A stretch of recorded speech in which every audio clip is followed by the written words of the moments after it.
ó tún sì kù ibi tó tún kù sí náà ni pé ẹlẹ́rù ló máa ń gbé ẹrù ẹ̀ ká tó tún sọ pé wọ́n bá fọwọ́ kùn. Bẹ́ẹ̀ni. Ó kù àdẹ̀mọ́ ibi tó kù sí.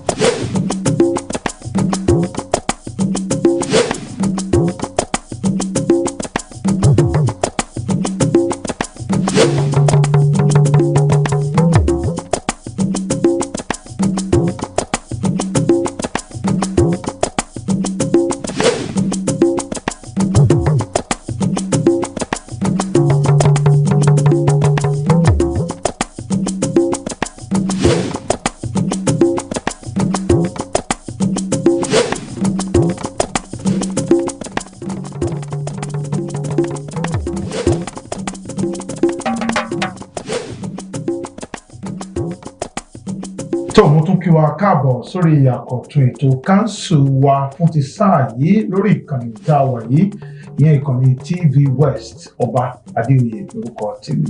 Kí là ń ṣe lórí ètò yìí kò ju wípé à ń ṣe àtúpalẹ̀ àwọn nǹkan tó ń ṣẹlẹ̀ káàkiri láwọn ìjọba ìbílẹ̀ wa káàkiri ìpínlẹ̀ mẹ́fẹ̀ẹ̀fà tó wà nílẹ̀ Yorùbá àti ní gbogbo ìpínlẹ̀ yòówù tí ìran Yorùbá léwédé tí a sì tàbùdé.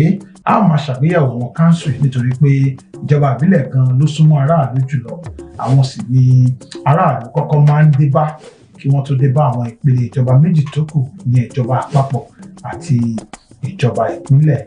Ẹ jẹ́ máa fi tó yín létí pé ká tó rí bí oṣù méjì mẹ́ta sí táìmù tá a wà yìí ìjọba ìpínlẹ̀ Èkó yóò ṣe ètò ìdìbò wọlé sáwọn ìjọba ìbílẹ̀ káàkiri ìpínlẹ̀ Èkó níbi tí àwọn alága tí wọ́n ti ṣe ọdún mẹ́rin àkọ́kọ́ tí wọ́n fẹ́ tẹ̀síwájú àwọn náà láǹfààní àti díje ṣùgbọ́n àwọn tó ti ṣe ọdún mẹ́jọ tán tó ti ṣe ọdún mẹ́rin àkọ́kọ́ ọdún mẹ́rin kejì tó sì kásẹ̀ ńlẹ̀ wọ́n lè yè bá fún àwọn alága tuntun àtàwọn kánsílọ̀ tuntun láti gòrí àlééfà.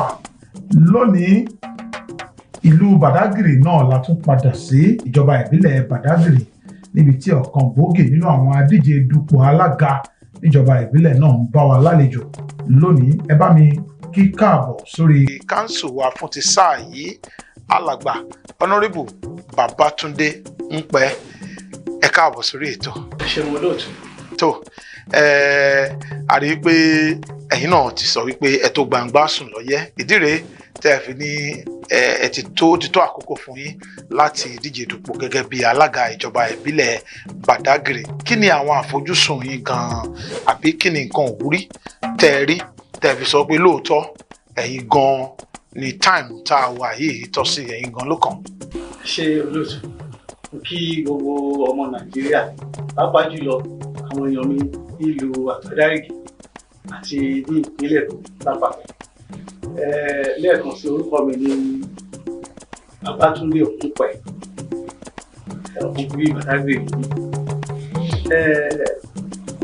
Èmi ni mo ní ohùn mi láti ṣe àtúkọ̀ káńsù Bàdágìrì nítorí gbogbo ìrìn àjò mi ohun tí mo dá lé ni pé mo fẹ́ sin ìlú mi. Èmi náà fẹ́ ní ọwọ́ lára ògiri fún iṣẹ́ láti ran àwọn èèyàn mi lọ́wọ́ àti láti gbé ìlú mi sókè. Mo dúpẹ́ lọ́wọ́ Aṣíwájú Bọ́lá Ahmed Tinubu bàbá wa tí wọ́n jẹ́ ààrẹ orílẹ̀-èdè yìí lénìí. Mo dúpẹ́ torí pé wọ́n ń tọmọdé bá dúpẹ́ orí àná a rí mi gbà tó ṣe bí òwe. Ẹ rí mi pa. Ṣé mo dúpẹ́? Nígbà tí mo ń ṣiṣẹ́ nílé ẹ̀kọ́ gíga fáfitì ti ìpínlẹ̀ Èkó ibẹ̀ ni bàbá wa Bọ́lá Ahmed Tinubu ti mú mi. Wọ́n fi mí ṣe olùbádámọ̀ràn pàtàkì. Special adviser sí gómìnà nígbà náà gómìnà wa Rájí Fáṣọlá. Fi mí ṣe olùbádámọ̀ràn pàtàkì lórí ètò ìdàgbàsókè ìgbèríko. Ohun ohun tí mo kọ́kọ́ ṣe nìyẹn, bàbá wa Bọ́lá Ahmed náà ló fi mí síbẹ̀. Mo dẹ̀ dúpẹ́ lọ́dọ̀ Ọlọ́run pé a ṣe àṣeyẹ ìlú pàpà mọ̀ pé a ṣe àṣeyẹ nípa Babátúndé Rájí Fáṣọlá. Mo tún dúpẹ́ lẹ́ẹ̀kan sí torí pé ìgbà tí sáà ti bàbá wa Rájí Fáṣọlá tó fẹnu gún, wọ́n tún fi mí ṣe olùbádámọ̀ràn pàtàkì sí gómìnà tó tẹ̀lé ètò gbaṣẹ́ lẹ́yìn ti bàbá wa Rájí Fáṣọlá, ìyẹn bàbá wa Akínwùmí Àǹbọ̀dé. Wọ́n tún fi mí ṣe olùbádámọ̀ràn pàtàkì sáwọn náà lórí ètò àyíká tá à ń pè ní environment. Bẹ́ẹ̀ ni, so àdẹ̀dúpẹ́ wípé a ṣe àṣeyọrí níbẹ̀ náà. Àwọn iṣẹ́ wọ̀nyí, èyí tá a ṣe ńgbà tá a wà lẹ́nu iṣẹ́ ní Lagos State University àti èyí tá a ṣe gẹ́gẹ́ bí olùbádámọ̀ràn pàtàkì sí gómìnà méjèèjì, òun ló fà á tí àwọn èèyàn mi nílé nígbà náà wọ́n fẹnu kò ń pé èmi ni kí wọ́n lọ ṣàṣojú wọn ní ilé ìgbìmọ̀ aṣòfin kékeré ní ìlú Abuja, House of Representatives. Ìyẹn ni mo ṣe títí di 2023 tí mo dẹ̀ dúpẹ́ lọ́dọ̀ Ọlọ́run pé nínú òfin, nínú làálàá tó ṣẹlẹ̀ ńgbà náà, a ṣe àṣeyọrí. Ẹ má gbàgbé pé ìgbà yẹn náà ni COVID wá fún gẹ́gẹ́ bí ọdún kan àbọ̀ la fi ń bá COVID yìí ńgbà náà. Bẹ́ẹ̀ a dúpẹ́ lọ́dọ̀ Ọlọ́run pé ẹ̀mí wà, a dẹ̀ ṣe àṣeyọrí nígbà náà. Mo ní a ṣe àṣeyọrí nítorí pé yìnyín kẹ́ni lè ṣe mí ni, kì í ṣe pé mo fi ń yin ara mi, kì í dẹ̀ ṣe pé bóyá mo fi ń gbéra mi ga, ṣùgbọ́n mo fi ń dúpẹ́ lọ́dọ̀ Ọlọ́run ni. Mo dẹ̀ fi ń dúpẹ́ fún àtìlẹ́yìn táwọn èèyàn mi ń Badagry tó ń ṣe fún mi lákòókò náà. Àwọn àṣeyọrí tá a ṣe nígbà náà ni mò ń wò pé kò ì tí ì tó torí gbogbo ara mi, gbogbo ọkàn mi láti fi sin àwọn èèyàn mi ni dé ibi tó bá lápẹẹrẹ. Nígbà tí mo lọ ṣe aṣojú wọn nílùú Àbújá, ibẹ̀ làwọn náà ti mọ̀ pé ǹjẹ́ lóòótọ́ wọ́n máa ń múrú nǹkan báyìí wálé. Mo mọye ilé ìwé, ilé ẹ̀kọ́, bóyá ilé ẹ̀kọ́ gíga ni o, ilé ẹ̀kọ́ alákọ̀ọ́bẹ̀rẹ̀ ni o, tí a ṣe intervention sí, tá a kọ́ school síbẹ̀. Ó kéré ó pọ̀ máa ka 10 jù bẹ́ẹ̀ lọ. Bẹ́ẹ̀ ni tá a ṣe. Yàtọ̀ sí yẹn, àìmọye nǹkan la ṣe. Ṣé primary health care center ni àṣeyẹn náà sáwọn ìlú. Yàtọ̀ sí yẹn, ṣé ọ̀nà ni a ṣe ọ̀nà. Mo lè máa dárúkọ àwọn ibi tá a ṣe sí pàápàá tẹ́ bá fẹ́ gbọ́. Àwọn tó ń wò yí gan pàápàá wọ́n máa jẹ́rìí sí i. Bẹ́ẹ̀ ni tá a ṣe, bóyá òótọ́ lẹ sọ àbí irọ́ lẹ pa. gbogbo ẹ̀ tá a ṣe nígbà náà. Ṣé àwọn ọ̀dọ́ ni láà ṣe empowerment fún ni, a pín laptop, a pín gbogbo ẹ̀. Ká tó pín àwọn laptop òṣèlú, a kọ́kọ́ máa ṣe ìdánilẹ́kọ̀ọ́ fún wọn lórí ẹ̀. A ṣe ìdánilẹ́kọ̀ọ́ fún wọn, a dẹ̀ tún pín tán máa lò fún wọn. Yàtọ̀ sí yẹn, àwọn àgbẹ̀ pàápàá a ṣe fún wọn. Àgbẹ̀ oní ẹja ni o, àwọn àgbẹ̀ oní nǹkan ọ̀sìn ni o, àwọn àgbẹ̀ tí wọ́n ń gbin nǹkan ni o, gbogbo wọn la ṣe ìdánilẹ́kọ̀ọ́ fún. Lẹ́yìn ìdánilẹ́kọ̀ọ́, àìtún rú wọn lágbára. So yàtọ̀ sí yẹn, oríṣiríṣi nǹkan la ṣe sílùú, ṣùgbọ́n kò kí ń tó. Kò kí ń tó. Ìyẹn ni mo ṣe tún tọrọ lọ́dọ̀ àwọn èèyàn mi pé kí wọ́n fún mi ní àǹfààní láti ní green biro lọ́wọ́, kí èmi náà jókòó ní orí ìjókòó àga executive. Lóòótọ́ ni, torí pé ìyàtọ̀ wà láàrin executive àti lawmaker. Executive àwọn lè bu ọwọ́ lù wí pé bí báyìí la fẹ́ lọ, ìrìn báyìí la fẹ́ rìn. Ṣùgbọ́n lawmaker kẹ́yìn ṣòfin kẹ́ dúró tòfin ní. Bẹ́ẹ̀ni. Níṣẹ́ tó jẹ́ ti. Kán wo ìgbà tí mo lọ ṣòfin tí mi ní àǹfààní pé kíni kó lọ bí báyìí, kíni kó lọ bí báyìí, ṣùgbọ́n Ọlọ́run ràn wá lọ́wọ́ láti mú àwọn nǹkan yẹn wá. Nísìnyí tán bá wá fún mi ní agbára láti jókòó lórí àlééfà gẹ́gẹ́ bí chairman local government, màá ṣe gudugudu méje yàmi torí mo mọ gbogbo ohun tí àwọn èèyàn mi ń fẹ́ nílé. Ọmọ ìgbèríko ni mí, mo dẹ̀ mọ gbogbo ẹ̀. Mo ti lọ káàkiri gbogbo wọ́ọ̀dù wa, kò síbi tí mi mọ̀, kọ́nà tí mi mọ̀ bẹ̀, kò sí nǹkan tí mi ò mọ̀. Gbogbo ohun tí wọ́n fẹ́, gbogbo ohun tó máa mú àǹfààní wá bá àwọn ará ìlú yẹn, kò sí èyí tí mi mọ̀ níbẹ̀. So kán fún mi ní àǹfààní yìí láti rí i pé mo lo gbogbo àǹfààní táwọn náà ti fún mi tẹ́lẹ̀ láti bá wọn ṣe ní state, àǹfààní tán ti fún mi tẹ́lẹ̀ láti bá wọn ṣe ní federal level, kán fún mi ní àǹfààní láti lo gbogbo connections wọn yẹn láti rí i pé Badagry tún develop ju bó ṣe wà lọ. ẹni tó wà lórí àlééfà lọ́wọ́lọ́wọ́ báyìí Ṣẹ́gun Onílùdé, àwọn náà ṣe gudugudu méje yàyà mẹ́fà torí pé àríṣe àríkà ní bàbá rẹ̀ àti báwọn sọ̀rọ̀ lóríṣiríṣi ọ̀nà lóòótọ́, àwọn náà ṣiṣẹ́ tó pọ̀ gan-an, ṣùgbọ́n mo rí pé inú ẹgbẹ́ kan náà lẹ́yìn méjèèjì wà. Nígbà tí wọ́n bá parí ọdún kẹrin ẹ̀kejì tó ń ṣe lọ́wọ́ yìí, tí kádàrá bá ṣe yín lórí pé kẹ́yìn náà bọ́ síbẹ̀, kí ni àwọn improvement tẹ́ fẹ́ mú wá sí program táwọn ti ṣe tẹ́lẹ̀tẹ́lẹ̀ nígbà táwọn wà lórí àlééfà? Torí pé ẹnìkan yìí ṣe tán, aláṣekù láyé máa ń yìn, àwọn náà ṣe débi kan, wọ́n fàdàgbẹ́ rẹ̀ ti síbì kan ni. Ṣùgbọ́n nípa àlàálẹ̀ manifesto APC, níbo lẹ́yìn ti fẹ́ gbé àwọn àyípadà wo àbí àwọn àfikún wo lẹ́yìn fẹ́ ṣe nígbà tẹ́yìn bá débẹ̀? Ẹ ṣé, mo dúpẹ́, ẹ ti mú níbi tí mo fẹ́, torí pé tí a bá ní Onílùdé ò ṣe, irọ́ là pa. Onílùdé ṣe gudugudu méje yàyà mẹ́fà. In fact, ó yí àwọn kan padà sí rere tó jẹ́ pé gbogbo wa dẹ̀ rí, àfojúrí, a dẹ̀ ṣe ń rí títí di lọ́wọ́lọ́wọ́ yìí náà, torí kò ìtún tí dúró, bẹ́ẹ̀ sì tún lọ. Bẹ́ẹ̀ ni mo sọ fún yín. Inú mi wá dùn pé ẹni pé ẹgbẹ́ wa APC ti ní àlàkalẹ̀ tí wọ́n ń pè ní manifesto tí gbogbo wa ń tẹ̀lé, tí a dẹ̀ máa tẹ̀lé. Kí ni àwọn àlàálẹ̀ wọ̀nyẹn dúró lé lórí? Ó dúró lórí ètò ẹ̀kọ́, ètò ìlera, ètò ìrónilágbára, empowerment, ètò gbogbo ọ̀rọ̀ iná, gbogbo nǹkan tó dúró lé nìyẹn. A dẹ̀ dúpẹ́ lọ́dọ̀ gómìnà wa, àwọn náà ń ṣe gudugudu méje yàyà mẹ́fà. Ìyẹn bàbá wa, bàbá Jídé Olúṣọlá Sanwó-Olú, àwọn náà ń ṣe gudugudu méje yàyà mẹ́fà. Àmọ́ kò sí ni kò kí ń tó.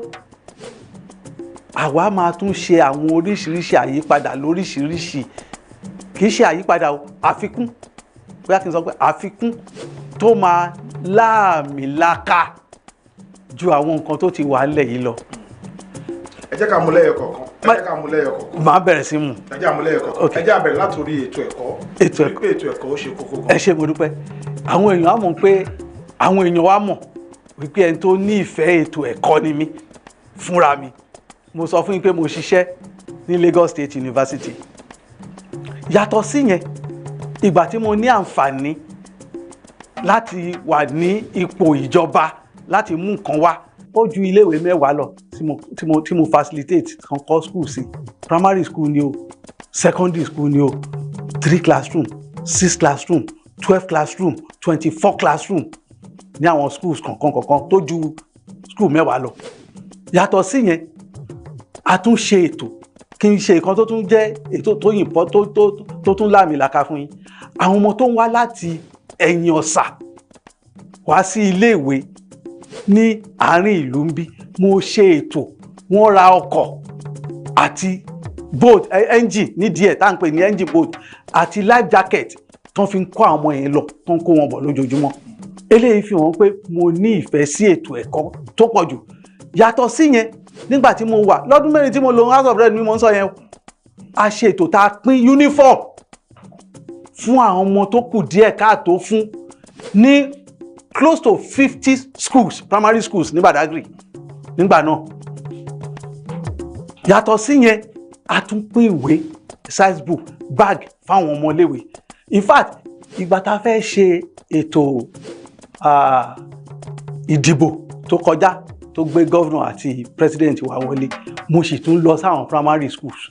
Lẹ́yìn yẹn mo ti lose primary election mi o, mo sì lọ sáwọn school tí mo lọ pín àwọn exercise books fún gbogbo school wípé ẹ̀yin ọmọ tẹ́ bá délé ẹ bẹ̀rẹ̀ sí ń pariwo mọ́mì dádì Tinubu ni ẹ dìbò fún, mọ́mì dádì Sanwó-Olú ni ẹ dìbò fún. ẹ fi ṣe pé ẹ̀yin lose primary o. Mi ò wo yẹn tí mo fi lọ ṣe gbogbo yẹn káàkiri nígbà yẹn.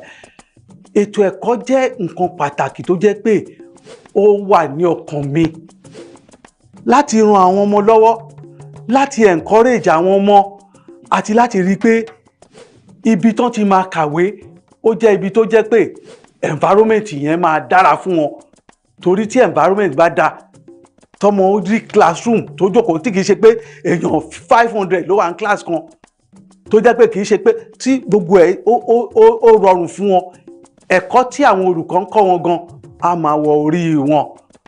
So ètò ẹ̀kọ́ ó wà nínú àwọn kan tó ń jẹ mí lógún, tó jẹ́ pé ibi tí wọ́n ti ṣe dé, ibi tí ìjọba ti ṣe dé, àá tún gbé kọjá ibẹ̀, tó jẹ́ pé ó máa dẹrùn fún wọn. Àwọn akẹ́kọ̀ọ́, àwọn olùkọ́ pàápàá a ṣe fún àwọn olùkọ́ náà kọjá, tó jẹ́ pé àwọn olùkọ́ tó ń kọ́ àwọn ọmọ ní science, ìmọ̀ ìjìnlẹ̀, a kó wọn jọ, a ṣe training fún wọn. Lẹ́yìn tá a train wọn tán, a ṣe nǹkan díẹ̀díẹ̀ tó máa encourage wọn fún wọn. We will continue with this all our agendas and we ensure wípé gbogbo àwọn ọmọ wa tó bá ṣe primary tó máa fi graduate lọ sí secondary, grade tó dáa náà máa mú. Láti secondary tó bá ṣe WAEC wọ́n máa mú grade tó dáa. Tó bá ṣe JAMB wọ́n máa pass. A dẹ̀ máa ensure wípé a encourage wọn tó jẹ́ pé courses tó wà ń tà ń sìn tó máa ṣe àǹfààní fún ìlú, tó máa ṣe àǹfààní fáwọn náà ni wọ́n máa mú. Gbogbo àwọn ìdánilẹ́kọ̀ọ́ yìí la máa ensure pé à ń ṣe fún àwọn ọmọ wa kó tó di pé wọ́n lọ jókòó fẹ́ exam. So oríṣiríṣi wà, ó pọ̀ níkùn, mi ní lè sọ gbogbo ẹ̀ lórí afẹ́fẹ́. díẹ̀ lẹ sọ yẹn. Ok, ẹ ṣeun, ẹ kó àtótónu. Àlejò wa lórí council wa fún ti sáà yìí, àwọn ni alàgbà Honourable Babatunde pé àwọn náà ni wọ́n ń díje dupò alága council ìjọba ìbílẹ̀ Badagry. A dánu dúró díẹ̀ ní ìsìn, a lọ fún break kékeré. Tá a bá padà dé, wọ́n á tún máa yànnà nínú àwọn ètò wọn yòókù tí wọ́n ní lákọsílẹ̀ tí wọ́n fẹ́ gbé ṣe, tí kádàrá bá ṣe wọ́n lóore láti dípò alága ìjọba ìbílẹ̀ Badagry. Ẹ má lọ síbi kankan, council wa ń tẹ̀síwájú láìpẹ́.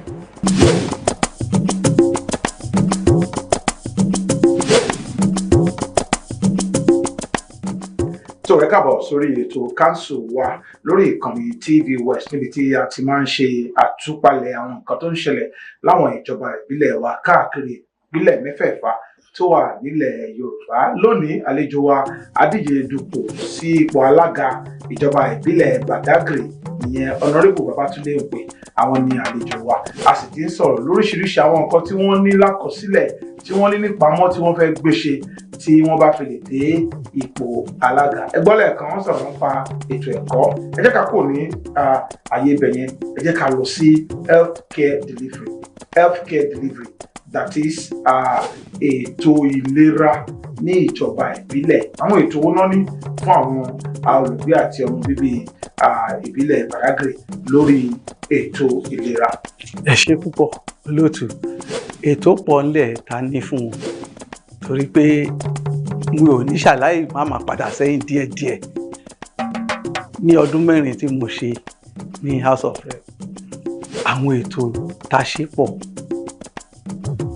àwọn la fẹ́ gùn lé ta tún máa ṣe jù bẹ́ẹ̀ lọ. Ẹ má gbàgbé pé council ó ní ètò tiẹ̀ tó gbọ́dọ̀ máa ṣe fún ará ìlú lórí yàtọ̀ sí ti ìjọba ìpínlẹ̀ àti ìjọba àpapọ̀. Àwọn ni wọ́n ní primary health care center lọ́wọ́ tó gbọ́dọ̀ manage ẹ̀ dáadáa.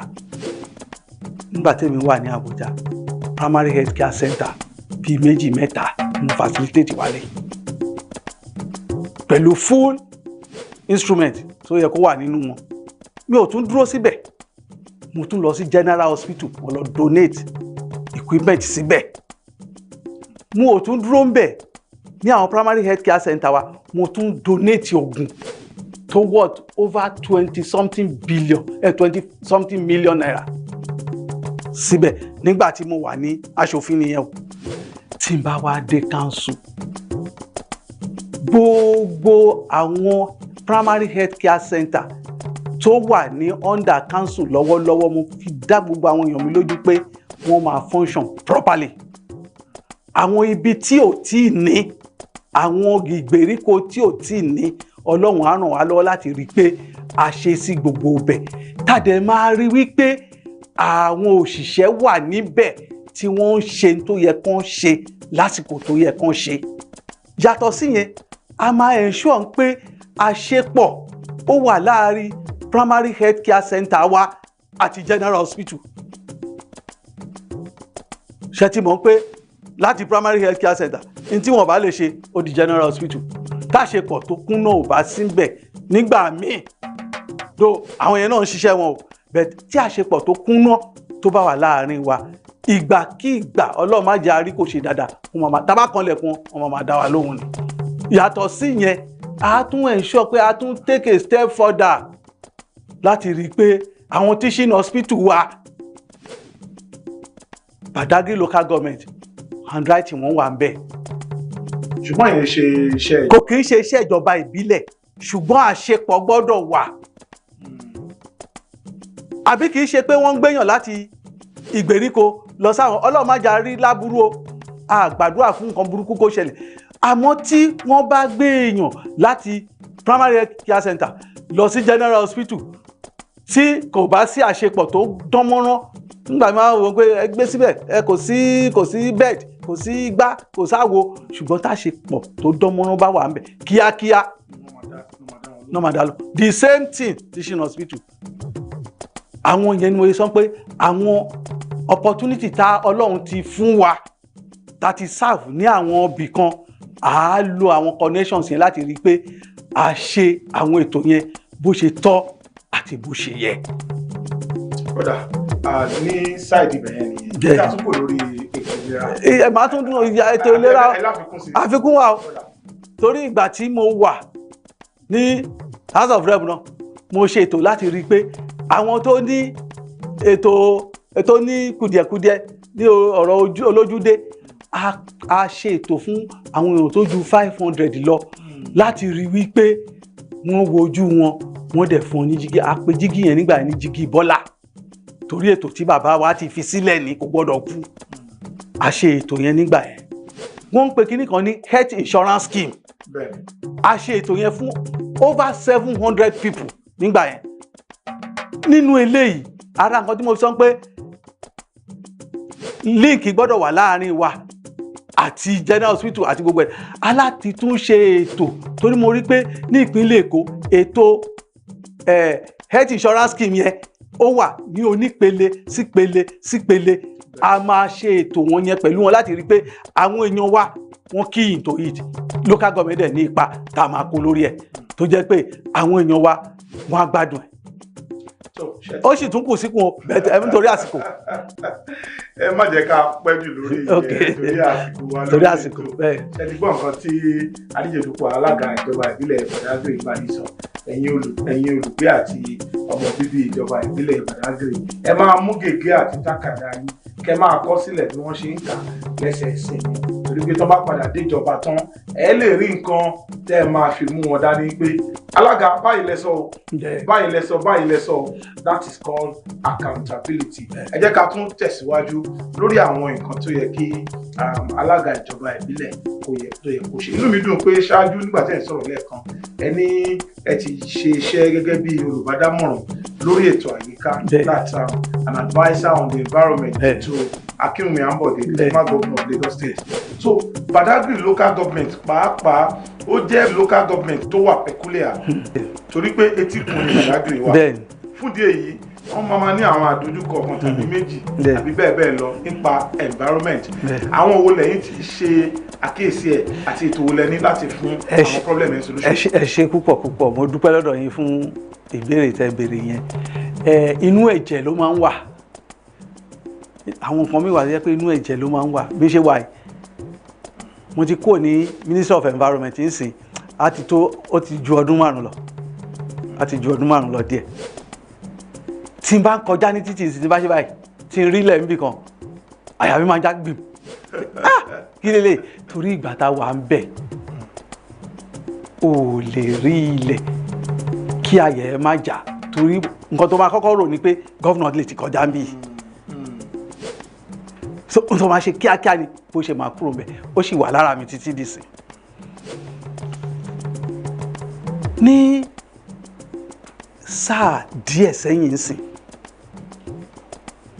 mínísítà kan tó wà ní ìcháàjì tourism ó wá kí wa ní Badagry ó wá wọ́n ṣe ètò kan àwọn tó wà ní House of Representatives àti Assembly náà ṣe ètò láti gbé mínísítà yẹn wá fún ìgbélékè àbí ìdàgbàsókè tourism ní Badagry ètò ìgbafẹ́ ní Badagry kọ́mẹ̀tì ẹyọ kan tí obìnrin yẹn ṣe nípa Badagry ó jẹ́ nǹkan tó fa ìbànújẹ́ fún mi mo kọ nǹkan lórí ẹ̀ ránṣẹ́ sí the present commissioner for the environment àti ẹni tó jẹ́ MD lọ́mà kọ̀ọ̀kan ránṣẹ́ sí wọn lórí ẹ̀ inú mi dẹ̀ dùn àjọ kólẹ̀ kó dọ̀tí inú mi dẹ̀ dùn mo take action lórí ẹ̀ kí ni comment náà the woman said wípé area tí àwọn fẹ́ develop tourism potential ibẹ̀ the place is dirty ẹ gbọ́ kínní yẹn báwo ló yẹ fẹ́ ṣiṣẹ́ kó lè ṣiṣẹ́. ó jẹ́ nǹkan tó jẹ́ ẹ̀dùn ọkàn mi èmi fẹ́ fi dá yín lójú mo dẹ̀ fẹ́ fi dá gbogbo àwọn Badagry lójú pátápátá wípé pẹ̀lú ìfọwọ́sowọ́pọ̀ wọn tá a bá dórí àléfà àti experience tá a ti ní àti gbogbo àwọn tá a ti mọ̀ orúkọ yẹn á parẹ́ pátápátá.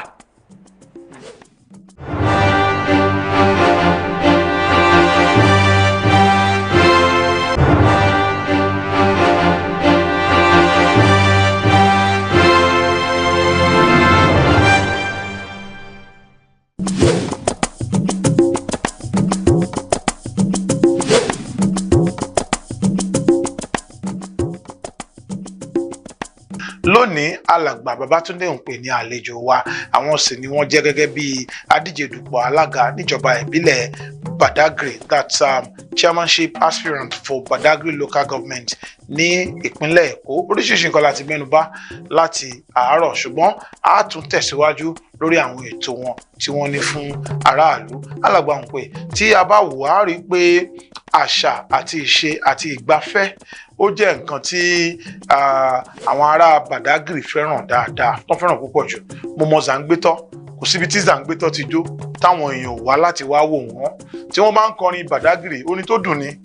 Àwọn nǹkan wọ̀nyí ó yẹ ká máa sọ wọ́n di ọrọ̀, ká máa sọ di nǹkan tí a lè máa fi kó èrò wá sílùú Badagry láti máa pawó sí àpò ìjọba. Àwọn ètò wo lẹ ní fún tourism àti culture tẹ́ bá dépò alága ní Badagry? ṣe àdúpẹ́ kíkọ́ tún mọ́ pẹ́ mi lọ́sọ́dọ̀ Ọlọ́run Elédùmarè torí Ọlọ́run ló mọ̀ dá wa síbẹ̀ tó dẹ̀ fi àwọn nǹkan yẹn tó fi kẹ́ wa àwa Ọlọ́run fi àwọn nǹkan yẹn kẹ́ àwa la ní ọ̀sà àwa la lòkun yàtọ̀ sáwọn yẹn Ọlọ́run tó fi àwọn history kan fi kẹ́ wa bẹ́ẹ̀ni tó jẹ́ pé àwọn èèyàn gbọ́dọ̀ máa wá rí fún wọ́n sọ pé ibi tó ti kọ́kọ́ preach Christianity àbí tó ti kọ́kọ́ celebrate Christmas ní Nàìjíríà ìlú Badagry bẹ́ẹ̀ni. Tábà ní ibi tí pẹ̀tẹ́sì àkọ́kọ́ kọ́ wà. Ilé alájà àkọ́kọ́ nílẹ̀ Nàìjíríà Badagry bẹ́ẹ̀ni. Tábà ní ibo náà ti translate Bible. Bíbélì sí Yorùbá Badagry ni. Nínú ọgbà yẹn gan oríṣiríṣi wà bẹ̀.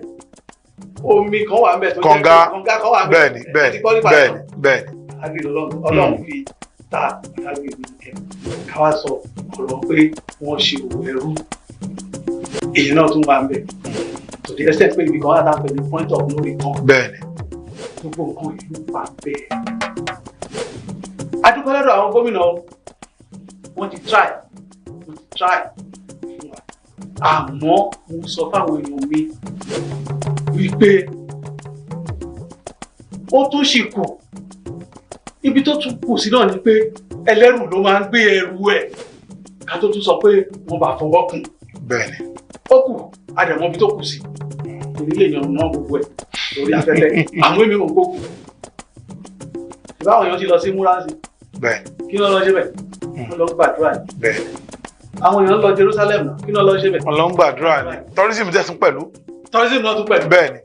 èmi mo wo lórí social media pastor àbí evangelist kan ó visit First Story building ó wọ ibi tí wọ́n ti translate Bible kúrò ní English sí Yorùbá ó dẹ̀ fọwọ́ lé Bible tó wà bẹ́ẹ̀ ó gbàdúrà later mo wá gbọ́ testimony pé nǹkan ṣe ń bẹ̀ ẹjọ́ yẹn ó ṣe báyìí báwọn. That same evangelist àbí pastor tí mo sọ yẹn nígbà tí wọ́n bọ́lẹ̀ látòkè yẹn wọ́n kan omi everybody was rushing the water from the well. ní Badagry wọ́n kan omi yẹn wọ́n rọ́ lọ.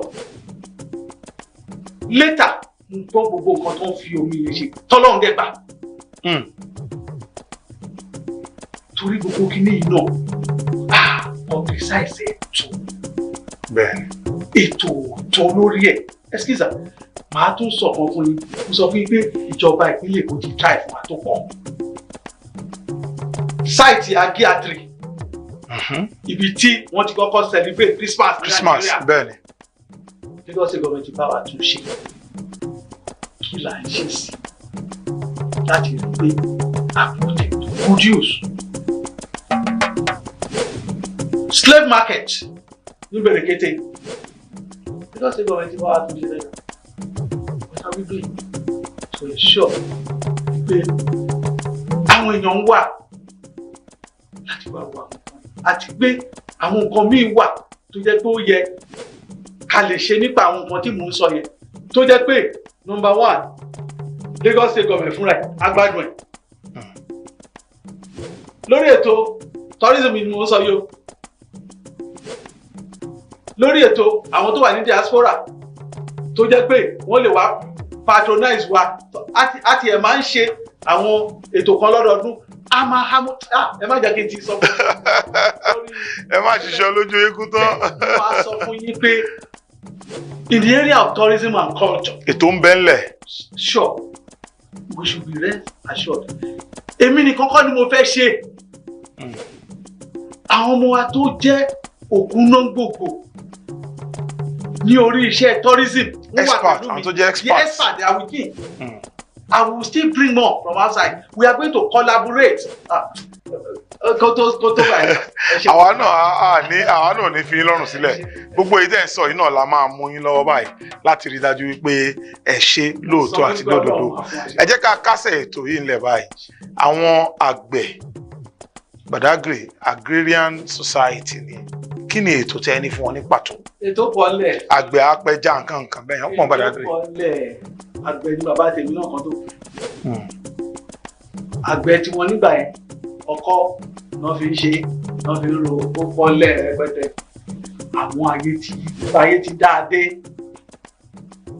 ètò wà nílẹ̀ rẹpẹtẹ láti encourage àwọn farmers wa bóyá àgbẹ̀ apẹja ni o àgbẹ̀ olóhùn ọ̀gbìn ni o àgbẹ̀ olóhùn ọ̀sìn ni o gbogbo wọn la máa ràn lọ́wọ́ yàtọ̀ sí pé a fẹ́ ràn wọ́n lọ́wọ́ ètò láti rí i pé ìlú fúnra rẹ̀ ó benefit from it torí pé táwọn bá ń produce tí ìlú ń rí ní owó pọ́kú ìyẹn ni àṣeyọrí rẹ̀ o kì í ṣe pé a encourage wọn a empower wọn a ṣe gbogbo ẹ̀ ìlú ò rí nǹkan rà ní ọ̀pọ̀ kò sí ọ̀pọ̀ nítorí ẹ̀ mo sọ pé mi ò ní yànnàná gbogbo àwọn nǹkan yìí lórí afẹ́fẹ́ ètò wà lẹ́sà tó jẹ́ pé inú àwọn àgbẹ̀ torí kì í ṣe àgbẹ̀ ẹyọ inú àwọn àgbẹ̀ á dùn inú aráàlú á dùn inú ìjọba gan á dùn. ẹ ṣeun gan ẹ kú àtótónu mo fẹ́ dúpẹ́ lọ́wọ́ yín fún ààyè tí ẹ fi sílẹ̀ láti wá sórí ètò council wa fún sáà yìí láti wá sọ fún àwọn ọmọ bíbí àti àwọn olùgbé ìlú Badagry pé báyìí lẹ ṣe ṣe nígbà tí ẹ bá dé ipò alága gẹ́gẹ́ bí alága ìjọba ìbílẹ̀ Badagry a sì gbàládùra fún yín pé Elédùà á ràn yín lọ́wọ́ láti mú àwọn ìlérí yín ṣẹ tí ẹ bá dépò tán ṣùgbọ́n kẹ́ ẹ tó lọ ẹ máa báwọn ènìyàn wá sọ àgúnù èdè ègùn nǹkan tàbí méjì láti bá wọn sọ̀rọ̀ tààrà ní ìṣẹ́jú kan tàbí tí ò tó bẹ́ẹ̀. kí n tó ṣe yẹn mo fẹ́ èmi náà fẹ́ dúpẹ́ mo dúpẹ́ lọ́dọ̀ Ọlọ́run ọba tó mú arọ́jọ́ òní láyọ̀ àti àlàáfíà mo dúpẹ́ lọ́dọ̀ ààrẹ orílẹ̀-èdè wa bàbá tiwa lẹ́kọ̀ọ́ Aṣíwájú Bọ́lá Ahmed Tinubu fún àwọn àǹfààní tó ti fún mi àti àǹfààní tí mo tún mọ̀ pé wọ́n tún máa fún mi láti rí i pé mo ṣe aṣojú wọn ní council Badagry local government. Bákan náà mo dúpẹ́ lọ́dọ̀ gómìnà wa bàbá wa Mr. Selebu Babájídé Olúṣọlá Sanwó-Olú mo dúpẹ́ lọ́dọ̀ wọn fún àtìlẹ́yìn wa ní gbogbo ìgbà àti dẹ́kùtì wọn bàbá wa Ọbáfẹ́mi Hamzat bẹ́ẹ̀ni mo dúpẹ́ lọ́dọ̀ wọn Ọlọ́run a máa dúró tì wọ́n mo wá dúpẹ́ lọ́dọ̀ gbogbo àwọn èèyàn ní Badagry mẹ́ṣẹ́rẹ́ jọ̀ǹdómìnira ìkútó rẹ̀ wẹ̀lò wíwáṣẹ̀ gbọ́dọ̀ náà bá yí council sí kan nítorí mi tán ó tu ẹ̀ ẹ máa ń yẹn tán tí ó wù tù yẹn ẹ hẹ̀ náà dì mí ọ̀pọ̀ mi náà tó bá yí ẹ máa ń mèrè kó sí hó dé báàgì mi tán náà gbọ́n tó yán dóònù kan àti dóònù kan wù tù tó wá dọ̀ náà báyìí mi jàre mi sin àrọ̀ tó pọ́pọ̀ yẹn kóró mi ná mi àǹfààní ẹ̀hẹ̀ àti sọ́dọ̀ tó ba ewu kan dé nǹkan bí ba ìdókòtò rẹ̀ ìbí ọ̀dọ̀ mi sí náà mi máa kúkú ńlọ yìí fídé ọ̀ máa yí ǹdé kankan ìlọsùn yọ̀rọ̀ gbọdọ̀ bí mi pọ́n gòtò ìnáwó ní ṣuṣu dé yí wá rẹ̀ pẹ́pọ́n tó yí Àbújá mi pọ́n àríwó gbági tán bó Lagos Badagry express road mi pọ́n dé tebo dé tó tán fílẹ̀ mi pọ́n dé mi ba dé fídé jẹ́wèé zé jẹ́bó naza mẹ́yìn yán dé yan tó Àbújá tó àwọn orin kò tó yí ìdàgbére wa kàkì ń fẹ́ mi wẹ̀ ìdíkè mi ní pọ́n èèyàn àbí mẹ́lẹ́ yín lọ́gbọ́dọ̀ yé tán ṣó wà èèyàn mi jàre ìdíkè mi ní jókòó ìnẹ̀rẹ́ mi ní máa pọ́n ìrẹ́ bro ìyẹn mi rẹ̀ máa dọ́ àgùn kó mi dé pépé tó nítorí yín lọ́gbọ́dọ̀ fídé mi jẹ́ wẹ̀ mi pọ́n dé gbáàgì náà gbọ́n tó yán dé gbáàgì náà gbọ́n tó yí àdá dé òfin yọkọ́ rẹ̀ àwìrí rẹ̀ tẹ̀pẹ́ rẹ̀ àti mẹ́hó rẹ̀ àti yánsí rẹ̀ dé àìmọ́nà fífi náà èdò náà mímẹ́ pété ló wú ẹ̀mí lẹ́yìn jẹ́wìn náà sọ báyìí náà mímẹ́ pété láì bá o. ajúṣe o ajúṣe ó sì dá mi lójú pé gbogbo nǹkan tí wọ́n ti sọ kalẹ̀ yẹn pátá lẹ́yìn tẹ́ ẹ jẹ́ ará àti ọmọ bíbí ìlú Badagry ti gbọ́ lẹ́ẹ̀kan sí mo dúpẹ́ lọ́wọ́ yín fún àsìkò tẹ́ ẹ fi sílẹ̀ láti bá wa lálejò lórí ètò council wa fún ti sáà yìí ajúṣe fún yín. mo ti dúpẹ́ ó yẹ kí n dúpẹ́ lọ́dọ̀ council chairman tó wà mẹ́rin. bẹ́ẹ̀ni.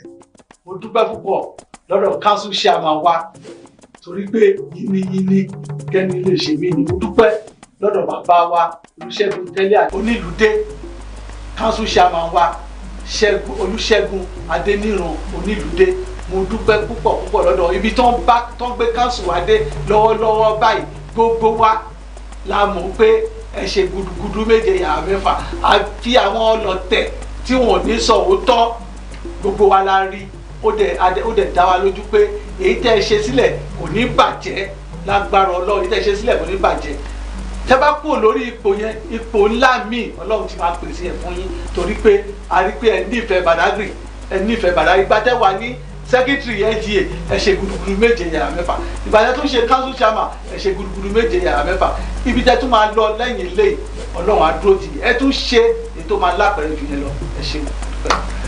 tó ní ìlà máa fi àràgbá ètò council wa rọ̀ sí fún ti sáà yìí ẹ má gbàgbé pé lóòrèkóòrè ni council wa máa ń wá sí ojú ìwòran yìí níbi tí a ti máa ń yànnàná àwọn ọ̀rọ̀ tó ní í ṣe pẹ̀lú ìjọba ìbílẹ̀ káàkiri ilẹ̀ Yorùbá àti àwọn ìpínlẹ̀ yòókù tí aléwédé tí àtàgbòdé Ọba Adéoyè lórúkọ tèmi títí ìgbà míì tá a tún máa pàdé ire o.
A new name has entered the race for the Lagos State House of Assembly.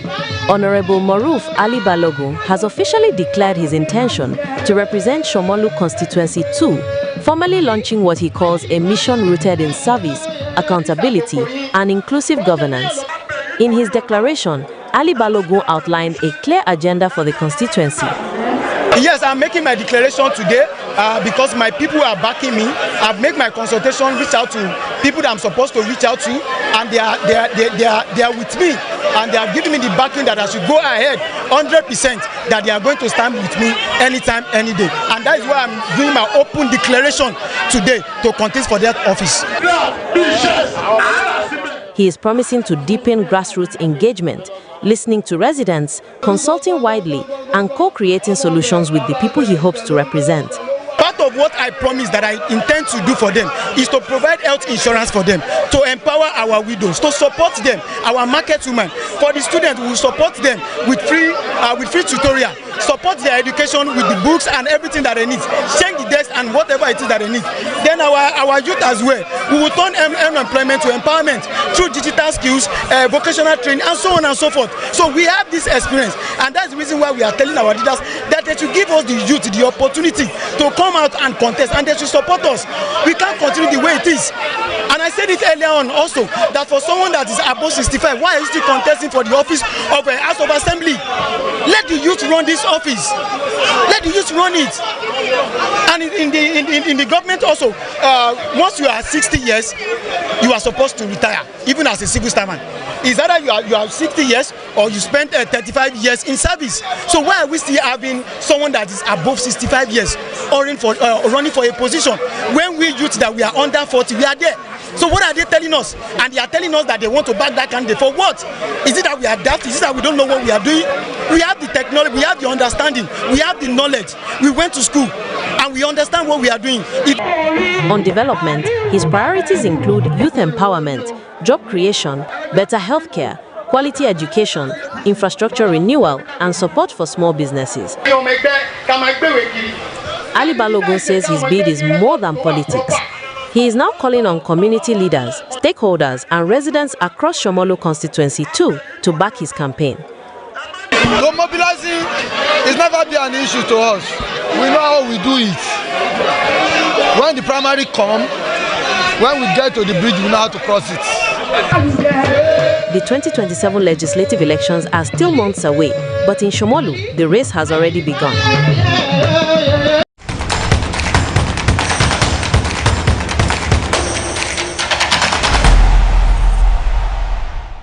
The successes recorded so far this year were not made on platter of gold. It took the painstaking efforts of our officers who spent hours on patrol and surveillance of our borders to achieve these seizures. Let me reiterate that we will not relent on our horse. Our resolved commitment to tame the activities of illegal trans-border trades and other crime remains sacrosanct. The unit will continue to dialogue, engage, sensitize, and educate the public on socio-economic implications of smuggling, as well as performing statutory functions of enforcing compliance in line with government fiscal policy. In line with the dictates of Nigeria Customs Service of promoting interagency cooperation and synergy, the seized 3,643 kilograms of cannabis sativa will be handed over to the National Drug Law Enforcement Agency for further investigation and subsequent prosecution.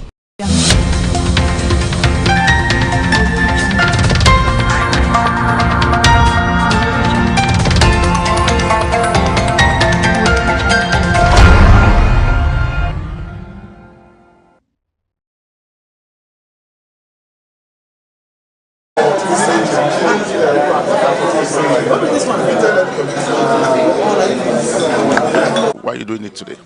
Yeah, it's a sensitization program. You know, the program was launched by the CGC Bashir Adewale Adeni in May last month. And this now is a sensitization program. Series of lectures are going to be offered on the procedures of the advance ruling. As we all know, the advance ruling is a trade facilitation tool which is going to facilitate how business or trade is being carried out in Nigeria. In essence, what it means is that applicants or importers or their representatives are going to apply to Nigeria Customs Service on information in regards to classification, valuation, origin, or status. When we talk about status, we are talking whether consignment physical policies as it affects certain products.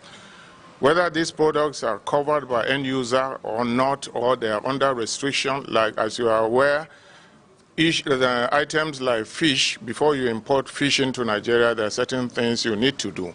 So advanced ruling will give you information on most of these items.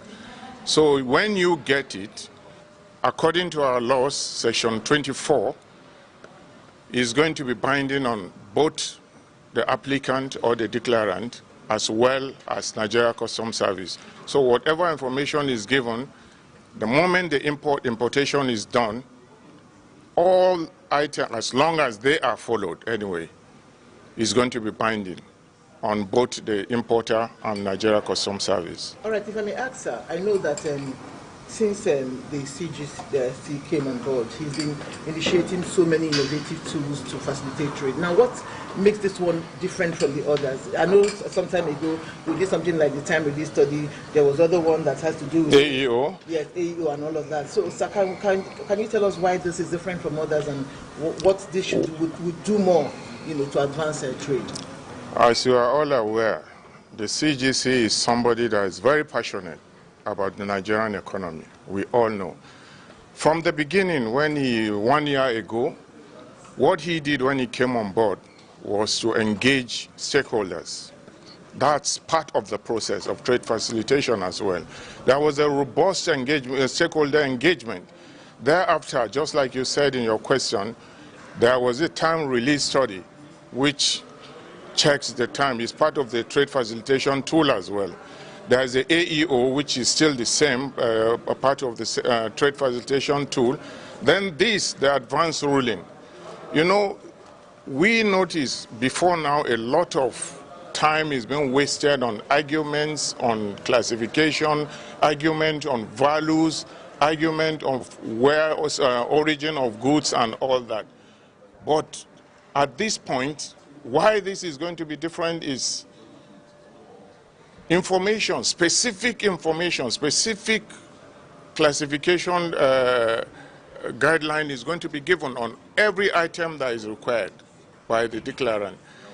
Values are going to be given, is going to be on paper before the importation is made.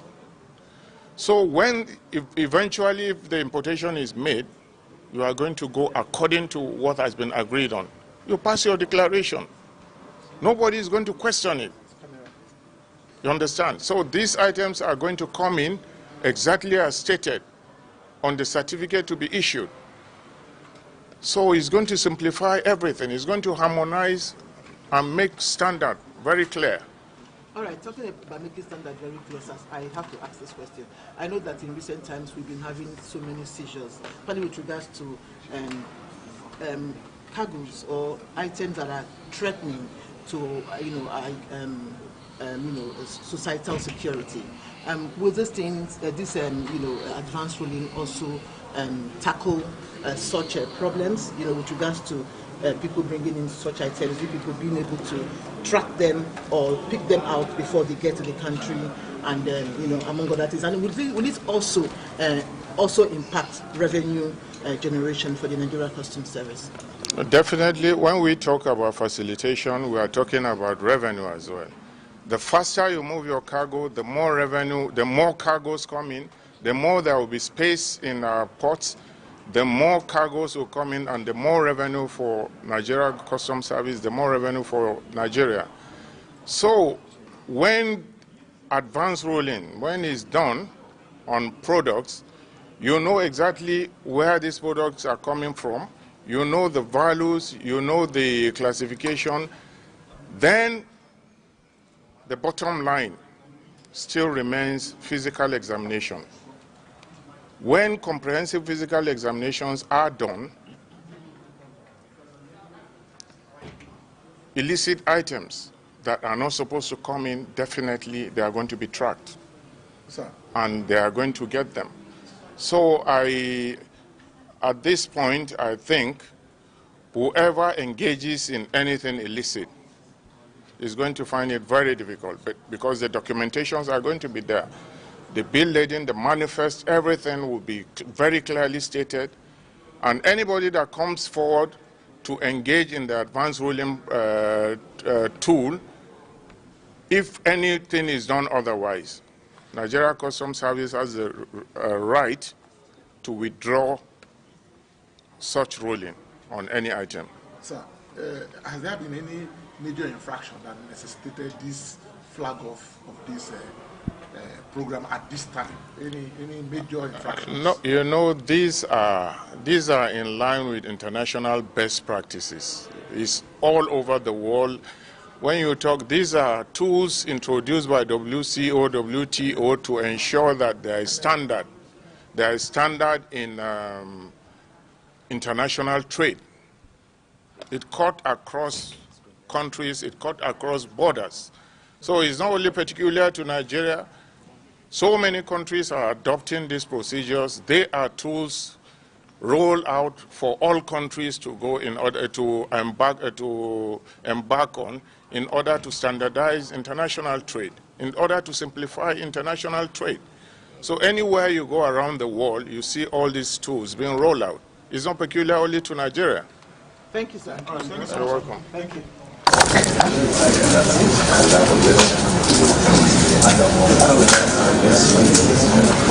Okay. Yes, sir. All right. It's too wide. Yeah, this goes now. It's pretty wide. It's okay.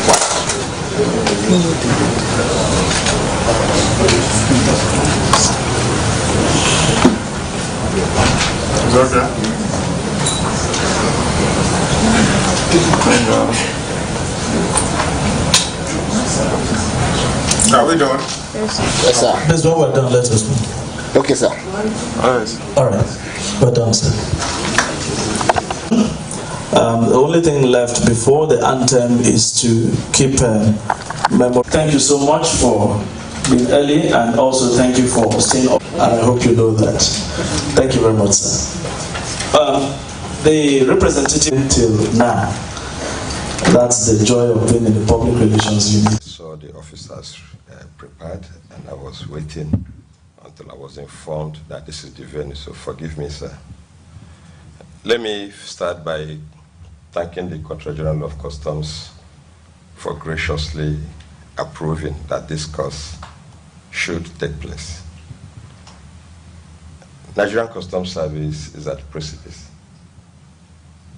We have witnessed several training programs, but we have also seen that those training programs are yielding results. Besides our key performance indicators in the areas of revenue collection and anti-smuggling operation, we have been able to improve ourselves in the international community, culminating in the recent recognition by WCO congratulating the service at that level. It is a milestone that has been achieved through these trainings. Sir, we are indeed very grateful and communicate our gratitude to the Controller General of Customs and his management team. For the participants, I think nobody has been happier and luckier than you are. I joined this service over 30 years ago, and attending courses was indeed a big privilege if you are given the opportunity. But here we are, month after month, week in, week out. There are opportunities for officers to improve their capacity. Sir, The entire Nigerian Customs Service officers are very grateful for this opportunity given to them.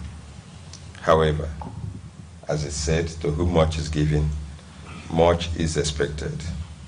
It is our hope that you deploy the knowledge that you've acquired, particularly as this knowledge has been domesticated in our law, the Nigerian Customs Service Act 2023. Advanced ruling is now part of our law, and therefore the implication is that the knowledge that you've acquired here should be shared with others who are not here today to participate. It is impossible to get every custom officer to be in this room to be trained in the knowledge of advanced ruling. However, you will act as trained trainers. So I wish to request that as you leave here, you will advance the same training that you've obtained to your colleagues, our colleagues, who are not privileged to be in this room.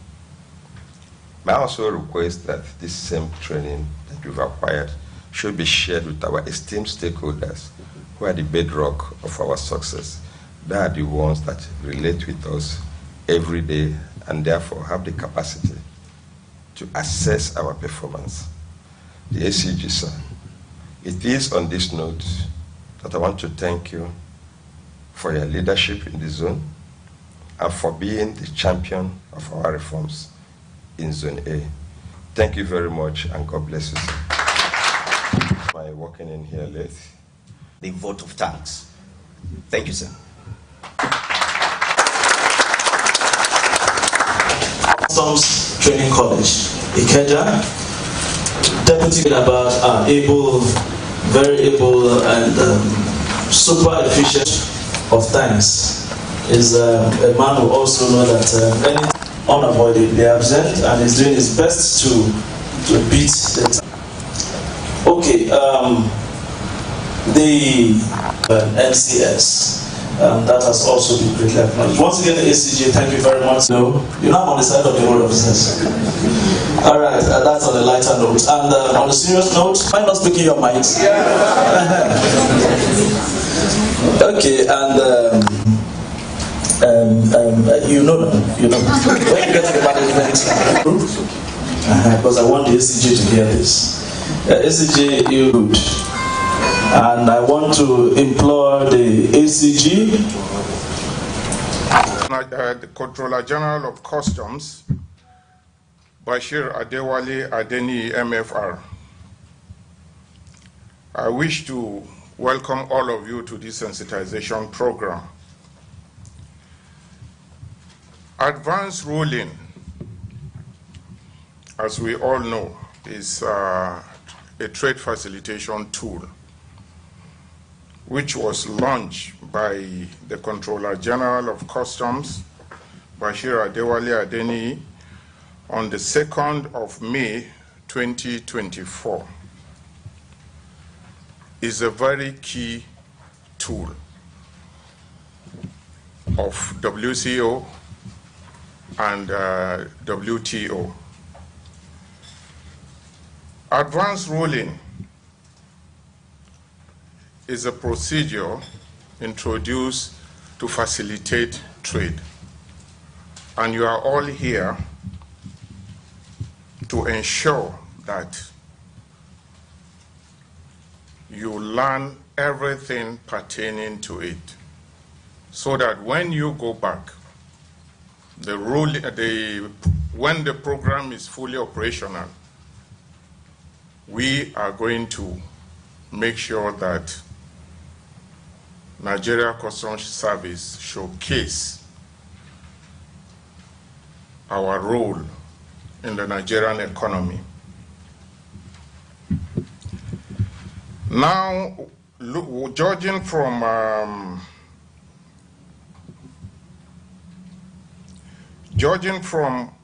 since the Controller General assumed office over a year ago, we can notice that a lot of things has been rolled out. First of all, he hit the ground running. There was this robust engagement program that he embarked on. Almost every stakeholder engagement Stakeholders were engaged.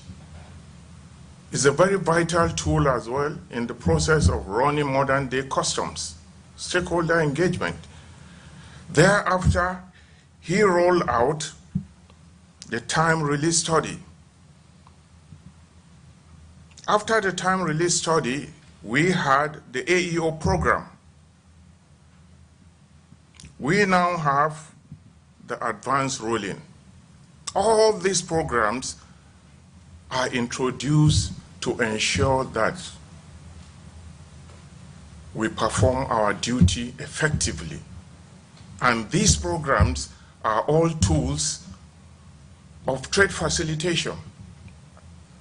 And when you talk about trade facilitation, we are talking about harmonization of custom procedures in line with best international practice. When you talk about trade facilitation, you talk about simplification, you talk about standardization, you talk about transparency. All these are procedures introduced to ensure that customs operations are up to date and up to standard internationally. So I appeal to all of you on behalf of Controller General of Customs and Management of Nigeria Customs Service to pay attentively, to pay attention to this program, ensure that exhaustively you understand the procedures therein, so that whenever we go back to our various duties and these programs are being implemented, we are not going to have issues with it. All of you are all aware of what we are facing today in the country. The security challenges we are facing today in Nigeria. These programs roll out. When we stick strictly to them, you see that they will make our jobs easy. And this calls for sacrifice as it is. You might not be able to have it your way, but let's be sure that whenever we perform our duties in line with what is laid down, we are going to be fully covered. Advanced ruling, as we all know, is in the Custom Act as it is. Section 24, I think, I'm short, Section 24 is legally in our Act. So any action you take, you must ensure that is in line with the procedures laid down for it. And I think to put it in a very simple form, let me not be a lecturer on it, but the little I know so far, because I'm going to learn more about it as well, but the little I know, there is going to be an application by the declarant or an applicant or an importer or through his agent to Nigeria Customs Service. The application will be processed, that is, asking specific information on classification of an item, asking question on value of an item, asking question on origin of item, asking question on the status of an item, whether it's covered by end user or not, that is, whether it's under restriction or not. These are questions that are going to be put forward in the application. It's going to be reviewed. After it's reviewed, a form of certificate will be issued that is going to be binding on Nigeria Customs as well as the applicant for a period of time. And I believe, as it is in the Act, along the line, charges might even be put on that procedure, customs can charge the applicant. So these are things that are clearly laid out. Whether we like it or not, is not something we should introduce anything apart from what is laid down. So at this point, I would like to welcome all of you to the sensitization program, and I urge all of you, you pay attentively, you pay serious attention to this, because I can see all of you are all young officers here. The future of Nigeria Customs Service lies on your hand, it lies on you. The better you understand the procedure, the better you are going to work on it. And the better it's going to be for Nigeria and Nigerian economy. So at this point, on behalf of system protocol, so that I will not leave anybody out. The ACG Zone A, ACG Saidu Yusuf, the zonal coordinator to Customs to J.O. Adejo is standing in for him. And the National Public Relations Officer, Chief Superintendent of Customs, Abdullahi Mewad. Okay, having said that, we're getting to the peak of the moment, one of the high point, or contact any of the GIZ officials and make sure your name is in attendance sheet. Please kindly quickly say that if you came in a month later after we started and you are in session, so that they can carry on the officers you see here all seated today are from various types. Okay, having said that, the relationship between GIZ and the Nigerian Custom has been of immense importance to us. And we at GIZ, and particularly Nigerian Energy Support Program, which is co-funded by the European Union and German government and also implemented by GIZ, will seek to always continue to support the Nigerian Customs. I know that the Nigerian Customs is a big organization, and we are particularly delighted with this good relationship. And we are also delighted to also say today that, especially for the advanced ruling system, it's also a good initiative, which we know that it's going to really bring clarity, especially for us that have been working in this sector, particularly on renewable energy and energy efficiency technologies. ACG, sir, I want to, on behalf of the country director of GIZ, extend our gratitude. We have had a very successful and fruitful collaboration all these years. And for us in GIZ, we are always committed and also open to always support the Nigerian Customs. I want to encourage all of us here who are here, especially to also get an insight into what we'll be doing today, to be open-minded and also discuss, because this is for the good of our country, and I'm sure at the end of the day we will have an opportunity to improve on our processes, especially in terms of importation, bringing clarity. I thank you all for... of this event is to initiate the procedures for advanced rulings officially and to raise awareness among the officers of the Nigeria Customs Service of the application procedures, documentary requirements, and risk management controls. Advanced rulings serves as a trade facilitation tool, adopted as international best practice and recommended by the World Customs Organization, WCO, and the World Trade Organization. It aims to simplify the clearance of goods from customs control. The primary objective of an advanced ruling is to offer predictability and certainty for trade while promoting consistent application and interpretation of customs operational guidelines, such as the Harmonized System Convention and Article 7 of the General Agreement on Tariffs and Trade.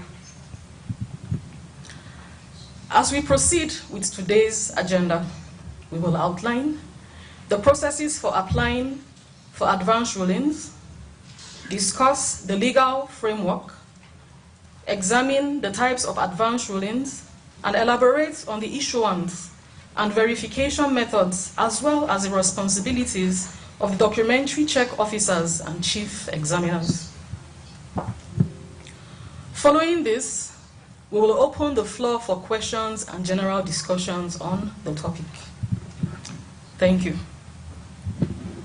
Of the trade facilitation programs developed by World Customs Organization in conjunction with the World Trade Organization, WTO, and adopted and being implemented by Nigerian Customs Service today.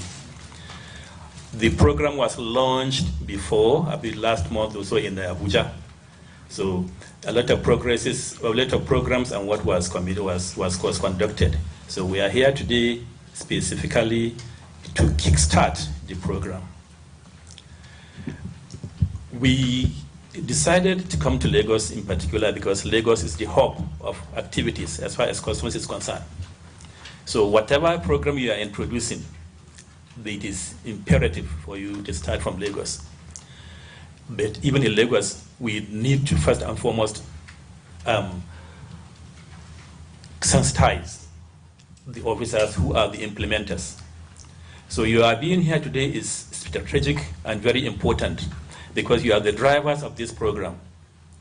The focus of the current government is facilitation of trade. So we need to, as a service, we need to realign ourselves, change our orientation, and bring about change management.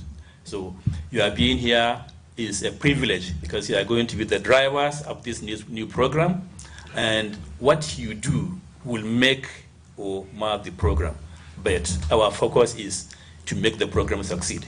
So we want you all to listen attentively and ensure that what you are going to get is what you are going to be implemented. Advanced ruling is, like I said, is a trade facilitation program, and it involves making decisions by importers.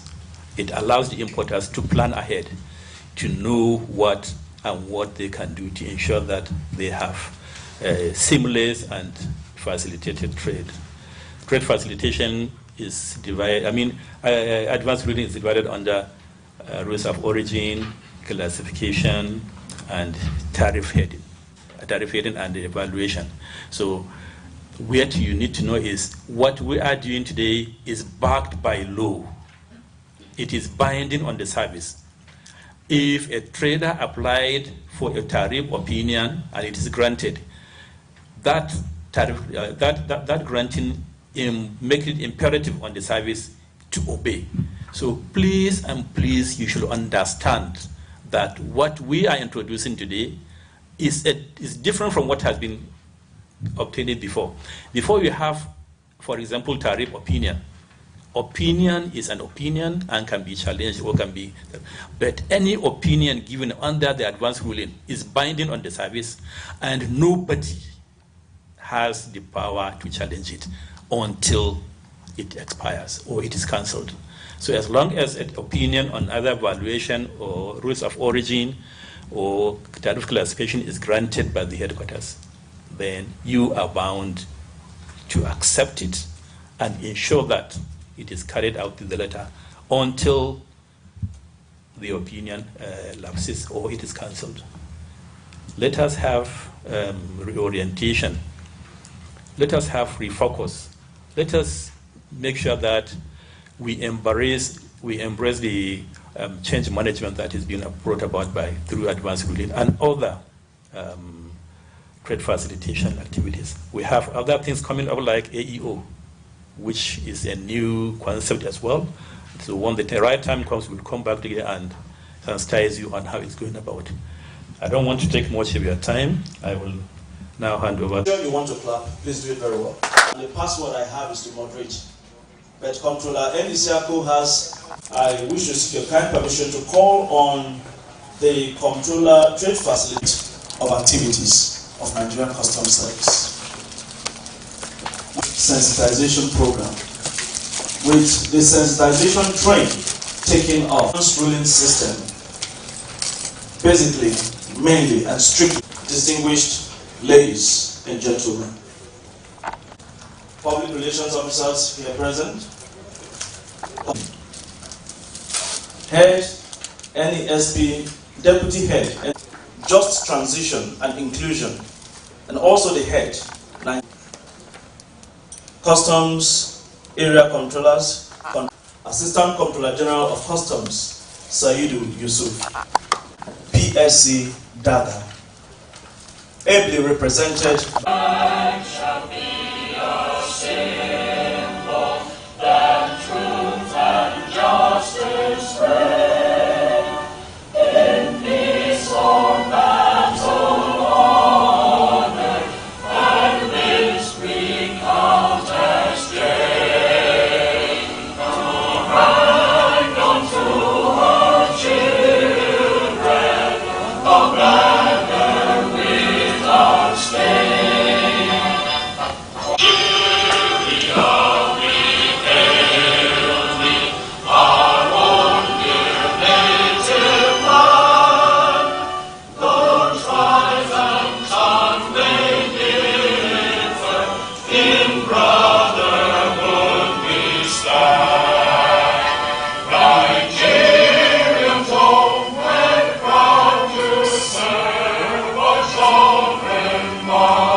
May I seek the kind permission of the ACG that will remain standing for the Nigerian. All rise.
Could cost absolutely nothing.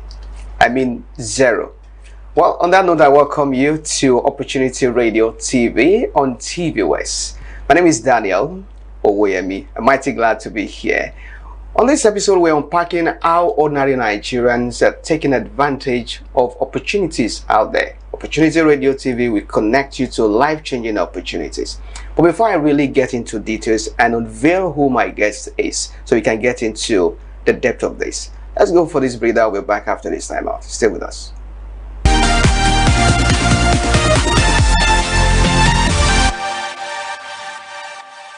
All right, welcome back. You're still on to TVWest, and this is Opportunity Radio TV. Before we went on that break, I told you we're going to be unpacking how Nigerians go into full scholarship. What are the opportunities available for them? And I've been joined this moment by an amazing one who is going to be helping us to unpack this. Good morning, Mrs. Olajumoke Makonyola, representing Study Across Globe. Good morning, sir. Glad to have you on Opportunity Radio TV. Same here, sir. So let's look at this. Opportunities for Nigerians abound, but not many people are looking at full scholarship. So you want to ask, many Nigerians believe that this is actually impossible. Is it true to have full scholarship, I mean, at zero cost? Yes, it is. It's very much possible. In sense that we have some partners of body that actually help students or as a nation to actually make the whole study easy. If at all you don't have the financial means, you don't have, but so far you are very intellectually sound, you have much opportunity there. because those people actually look at some categories of things to work with before issuing out a scholarship. And we have a scholarship body that actually help students per se to make it very much easier to achieve your dream in other countries. So, is there anything as full scholarship? Yes. So, but some you hear scholarship and they don't give you full. Is this still scholarship? Yes, it's still scholarship. What do you call that? Partial scholarship, and we have full scholarship. Okay, so who pays for this scholarship? I mean, you go to school, you don't pay anything. Who pays for that? They say there's nothing free anywhere, even in Freetown. So how come there are towns something is free? Who pays? Okay, so we have some bodies that actually helps. They take care of that. That's the government part of the whole scholarship. Bodies of NNPC, Chevrons. We have other people that actually helps with the whole full scholarship part. We have the Irish government that actually, you know, help students with the whole full scholarship funded. So you want to ask which countries offer the best of the scholarship? I mean, we have scholarship in Nigeria, but which countries globally offer this scholarship? Like I said, Irish government actually offers full scholarship. We also have what's it called, Chevron, that helps students to, you know, so far you are willing, like I said earlier, so far you are willing to take hold this whole process. So we have people that are willing to do everything like that, and the bodies of Chevron, NNPC, Irish, and some of the schools in UK so actually give what's it called, tuition deposit scholarship. That is it. Okay, now let's try to get into details now. Okay. So when you talk about scholarship, like when do applications really begin? This is July now. Yeah, this is July. As application started, or which period is it? Summer, winter? I mean, which period? Okay, so the major process for intake is September. That's the major. We have June. We have January. Some schools have May, June, and majorly September. But the major one is September, that we have mass people going to study. So for that, for majorly the scholarship part is going to be for September intake. Okay, you want to share with us maybe names of some of those scholarships that will be available in September? Okay, so for the scholarships that's going to be available in September, we have the, what's it called, the Chevron, we have the NNPC, we have this Irish government too. Okay. They also give full scholarship to students that are willing. So interested people should start looking out for September. They should start looking out for September to apply. So they will definitely apply before September because they are working towards September intake. So we're looking at the likes of May, June. No, sorry, May, April. So the scholarship should be ahead of the September intake. So when you say scholarship, what are the reviewers? What are they looking out for? Because we're still going to be looking at details, but like just mention one or two things that they are looking out for. Okay. Thousands of people are applying from different parts of the world. So when we are talking about full scholarship, we're talking about how responsible is the person going to be to handle the whole process, because I mean they are doing the person a big favor, huge favor. You have the willingness to actually study, but the means are not there. You understand? So this body is actually, you know, they are looking forward to someone that is intellectually sound, someone who is very, very brilliant. You understand? Whereby your financial status is actually low. I mean, you cannot give full funded scholarship to someone that has it. But talk to me. The value is not going to be there. Why do some people? I just want to put myself in the shoes of someone who is watching and is wondering, oh, I've applied several times. So what made people? I mean, what makes people get rejected? Why are some people rejected? Okay, so like you said, there are thousands of people that are going to apply. Different qualification, different things they've actually put in it. So they look into few things. How responsible is this person? I mean, we attended universities. Are you committed? Do you have a maybe a particular club you join or something that makes you responsible? Do you do community service? So even activities such as extracurricular activities, yes, it's a factor.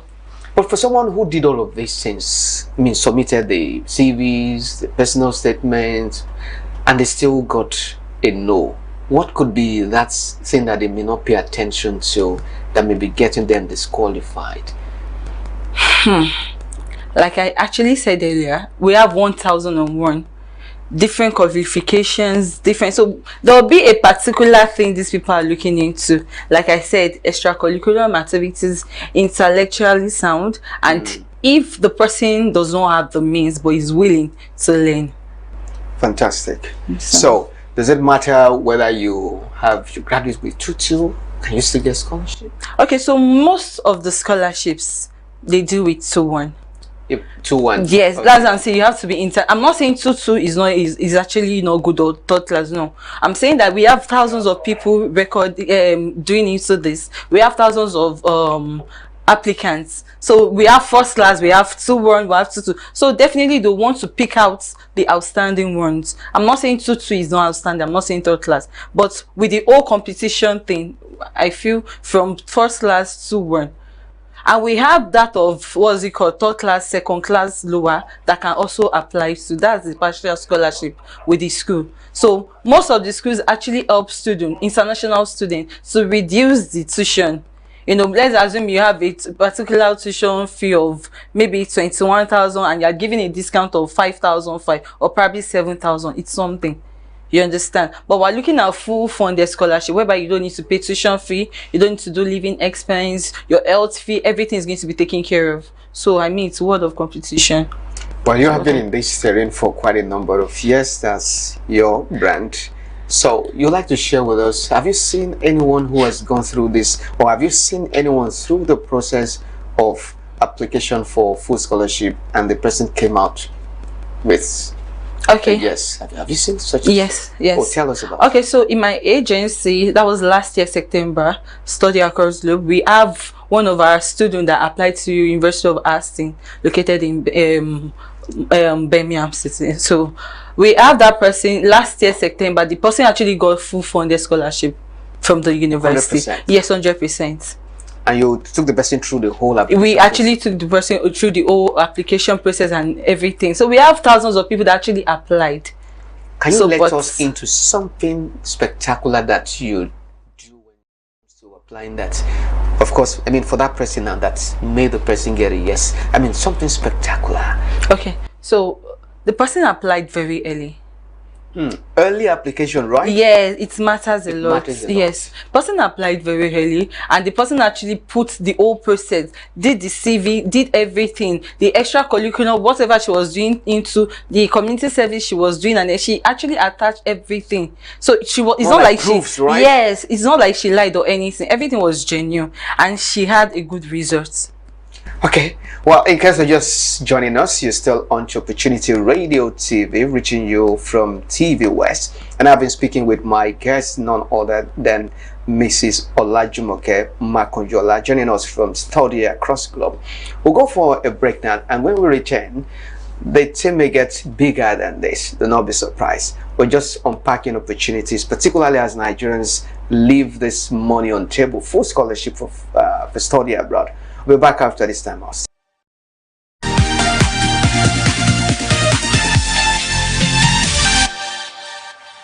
Welcome back. You're still on to TVWest, and this is Opportunity Radio TV, and we have been looking at opportunities abound in applying for full scholarship. My guest has been Miss Olajumoke Makonjola, and this time around we're having the larger team as King David joins us. Hello, King David. Welcome. Yeah, well, thank you. You're sitting like you are the king now, right? So you come and think.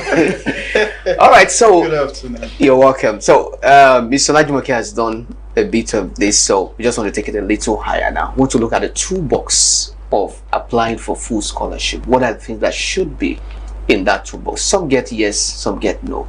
But for those who get yes, which we are aware that you've been part of, so what are those things? For instance, which country should one target? Which country offers more scholarship?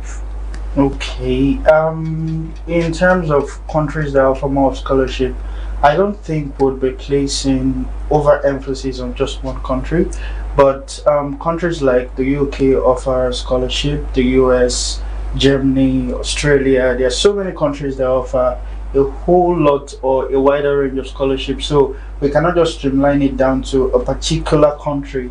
That makes it even more interesting. So you can cast your nets for as wide as you can. You can explore. Okay, so what are the courses? Is it STEM courses? Is it social science? What are the courses that offer more that people can really leverage? Well, I think that at the larger scale of it, there are some scholarship that are course specific. Like the scholarship was designed to attend to a particular industry within a particular economy. Okay. So there are so many, like when you talk about the NMPC scholarship, for example, we already know where it is channeled towards, and some scholarship are also channeled. It's just depending on, I feel like at the core of it, it's depending on the aspect of the economy that body of scholarship has decided to attend to.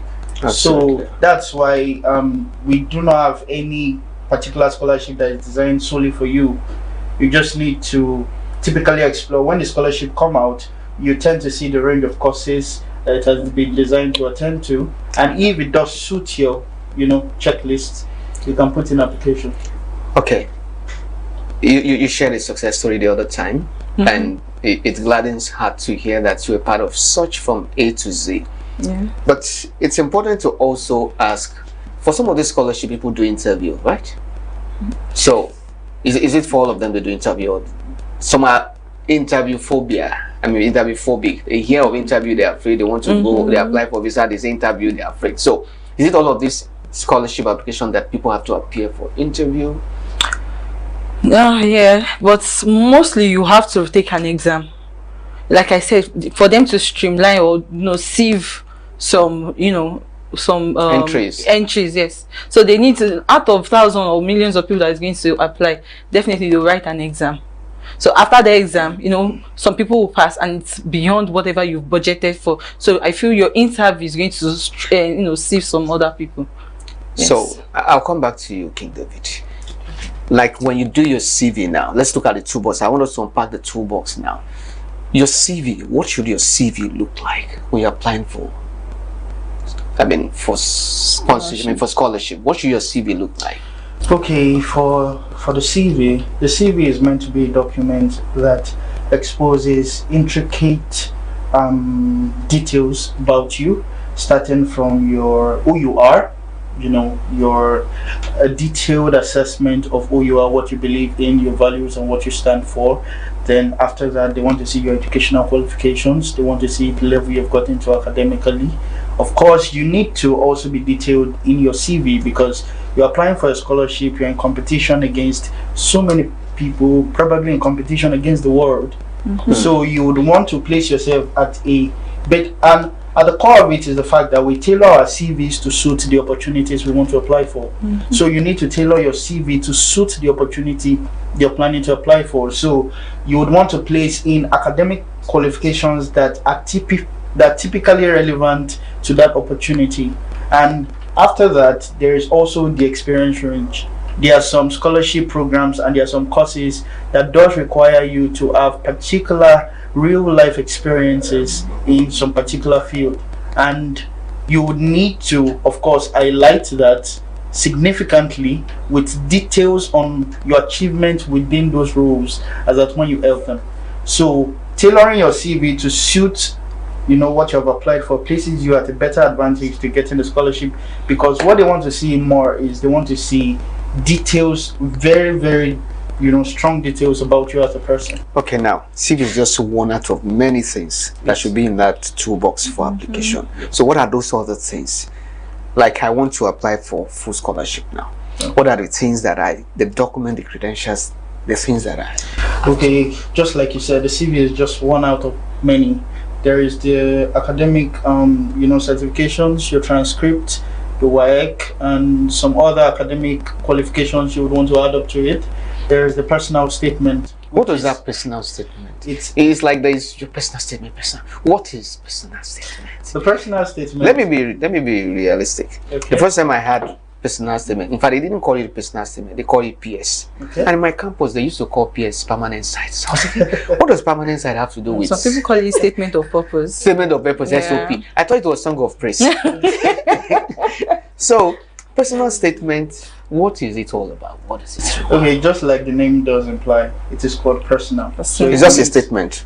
It's not just a statement. Like when you go to police station, they say right statement. That statement is just not one statement. Even the statement within the Nigerian country is more than a statement. Okay. Okay, so just like it states, it's a personal statement. It means that it has to do about who you are, what you represent, and why you are a viable investment for that scholarship. They want to see that there. And that means that to a large extent, you must have done your research. You must have researched about the scholarship program, what the program is all about, what benefit is included, and what results they want to see after you've undergone the scholarship. Wow. And so all of these details is what would help you and guide you and inform you about what to put in your personal statement. But at the core of your personal statement is they want to see who you are, they want to see your future ambitions, they want to see prospect, your future prospect. So your personal statement, like I said, is personal. It gives details about who you are, what you represent, and before you actually jump to write your personal statement, you need to make a very detailed research about what you're writing in your personal statement for. Yeah. Oh, impressive. In case you're just joining us, you're still onto the program, which is Opportunity Radio TV, and we have been looking at how Nigerians can leverage on full scholarship, and we have been joined by people who have hands-on experience, taking people through how they apply for scholarship and they got a yes. So we'll be right back after this time out, but in a moment, if you have interest in applying for something of this nature, I think you should wait for the next segment, which I'll be unpacking some other interesting approaches to this. We'll be back after this time out.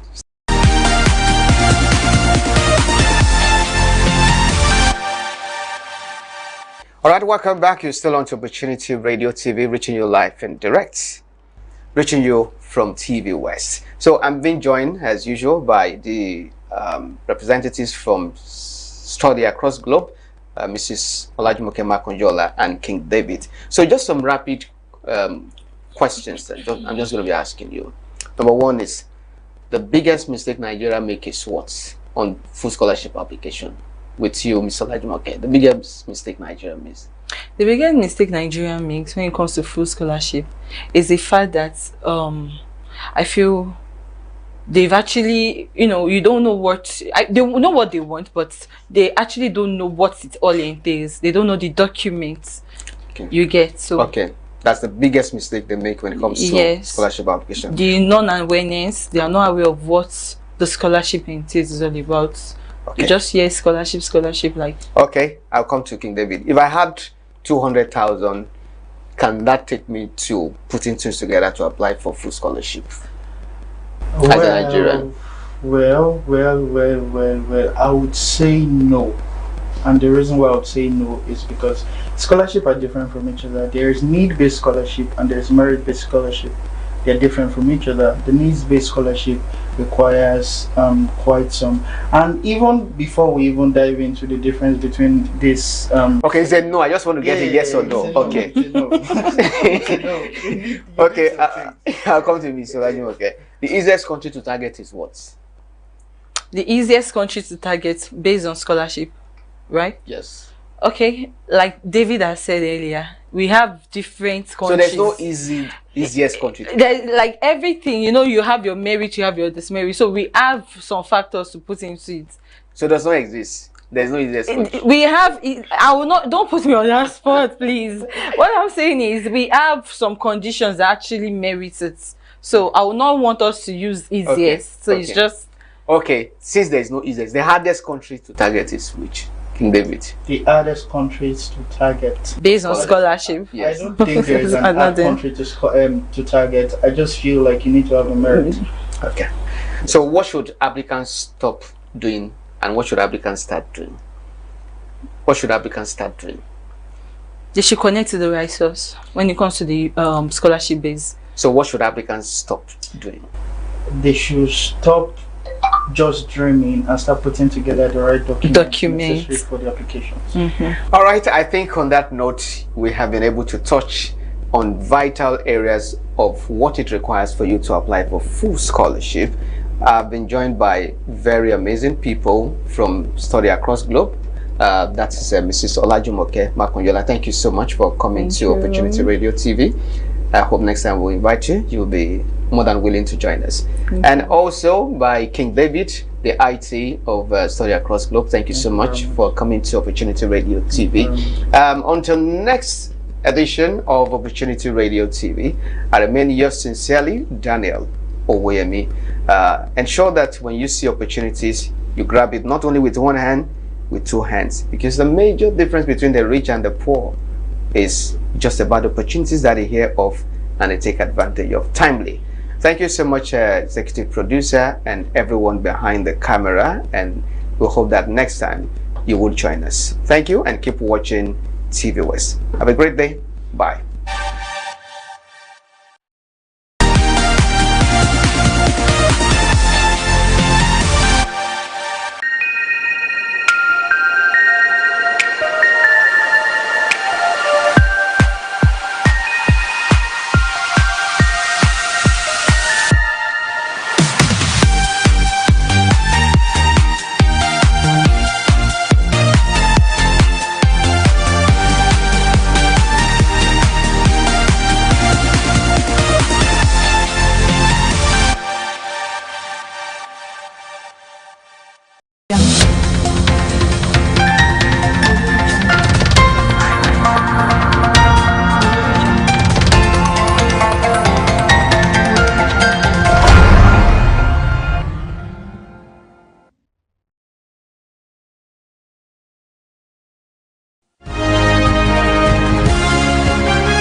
Thanks for staying with us. You are watching News Radar on TV West. I'm Victoria Ogudende. Here's what on the radar this hour. 2 long-awaited surveillance planes have arrived in Oyo State, fulfilling a security pledge made a year ago as the government signs a partnership with the Air Force for immediate deployment. The Nigerian Democratic Congress calls for the Lagos Police Commissioner's suspension after he appeared at a pro-Tinubu campaign event, accusing him of a partisanship and undermining public confidence in the police. Customs to pilot an electronic cargo tracking system at PTML Command, replacing physical escorts with real-time GPS monitoring to curb diversion, boost revenue, and free up officers from escort duties. And in sports, tournament debutants Malawi stunned record champions Nigeria 3-2 the WAFCON opener, with the Chinwanga sisters scoring all the 3 goals to end the Super Falcons' perfect record against first-time opponents. We'll bring you the details shortly.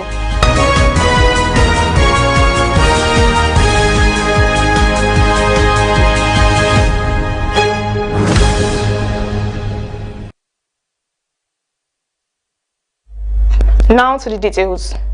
Oyo State Governor Seyi Makinde has officially taken delivery of 2 long-awaited surveillance aircraft 1 year after announcing plans to acquire them. The governor spoke shortly after the aircraft landed at Ibadan Airport. He described the development as the fulfilling of a strategic security initiative conceived to complement personnel on the ground. He said the decision to procure the aircraft was informed by the state's expansive landmass and the need for rapid aerial intelligence to support security operations. Makinde said the plan for the aircraft to cover as much of the state's landmass as possible within the shortest time. He expressed satisfaction that the aircraft had finally arrived and reaffirmed his commitment to decisions that serve the best interest of the residents. The governor disclosed that the aircraft would become operational immediately. He revealed that the state has entered into a partnership with the Nigerian Air Force to ensure effective deployment. Yeah, we're hitting the ground running. You can see they were flown by Air Force pilots. We have negotiated an MOU with Nigerian Air Force, and we should be working this together. Your message to the people of Oyo State, finally, sir? My message to the people of Oyo State is their government will always be there to serve them. Thank you, Your Excellency. The national chairman of INEC has described the upcoming Osun governorship election as the most consequential off-cycle poll in Nigeria. Professor Joash Amupiton made a remark during a visit to the Oni of Ife alongside the INEC officials to seek royal blessings and brief the monarch on preparations. He said the election would serve as a mirror for 2027 general elections. He also assured that the bimodal voter accreditation system would be deployed to ensure every vote counts. Amupiton said an election is successful if it is peaceful, starts on time, and results are collated transparently. He stressed that the blood of innocent people is not worth the governorship election. Meanwhile, the Oni declared the political tension in the state is becoming unbearable and worrisome. He urged politicians to prioritize peace and fairness, adding that Osun is bigger than everyone. The Nigeria Democratic Congress has demanded the immediate suspension of the Lagos State Commissioner of Police, Tijani Fatai, for attending an event prompting President Bola Tinubu's re-election. Fatai was seen in viral videos arriving on Tuesday's inauguration of the Lagos chapter of the City Boy movement, where he exchanged pleasantries with members. The movement pledged to mobilize grassroots support for Tinubu's second-term ambition. Reacting on X, the NDC condemned Fatai's appearance, describing it as partisan and damaging to the neutrality expected of the police. The party accused the APC-led government of showing little regard for public institutions. It insisted that the commissioner's conduct had raised doubts about his ability to act impartially during the elections. The NDC consequentially called on the police to suspend and sanction Fatai immediately. It also demanded that the police commit to political neutrality and protect voters and supporters of opposition candidates. The party further urged the police to safeguard every voter, irrespective of religion, ethnicity, or political affiliation. The All Progressive Congress has inaugurated its National Campaign Council for the Osun State governorship election, describing the poll as a major test of the party's political strength ahead of 2027. Speaking at the inauguration in Abuja, APC National Chairman Netawe Yiwata said the party had assembled experienced political leaders from across the country to coordinate the campaign. The council comprises serving and former governors, members of the National Assembly, deputy governors, party leaders, and business leaders. Yiwata said the composition reflects the depth of political experience available to the ruling party. He said if there is any political party with abundant human resources in Nigeria, it is the APC. He said the Osun election would serve as the party's final major test before the 2027 general election. He described it as the litmus test to measure their level of preparedness. Ogun State Governor Dapo Abiodun has ordered a comprehensive technical investigation into the collapse of a two-story building at Ajunwon, which claimed one life. The building collapsed on Monday afternoon following a heavy downpour at the severe thunderstorms. Emergency responders swiftly mobilized to the scene. Preliminary findings indicate the structure suffered catastrophic failure, causing the lower floors to sink into the ground. Only section of the upper slab remained visible. Eyewitness said the incident occurred at about 3 in the afternoon, shortly after a torrential rainfall and a reported lightning strike. 2 women and their children escaped after noticing signs of structural distress. A young man sustained injuries while fleeing moments before the collapse. Meanwhile, the Lagos State government has moved to tighten safety compliance for high-rise buildings amid growing concerns over building failures, fire outbreaks, and workplace accidents. The move comes amid increasing urbanization and the proliferation of high-rise developments in the state. Experts have continued to stress the need for stricter adherence to safety standards. The Director General of the Lagos State Safety Commission said safety consideration must become an integral part of the building design, construction, operation, and maintenance rather than being treated as an afterthought. He warned that every avoidable fire outbreak, equipment failure, or workplace incident serves as a reminder that safety is fundamental to protecting life and preserving investments. Stakeholders have urged regulatory agencies to sustain rigorous inspections and enforce to curb negligence that often leads to avoidable accidents and loss of lives.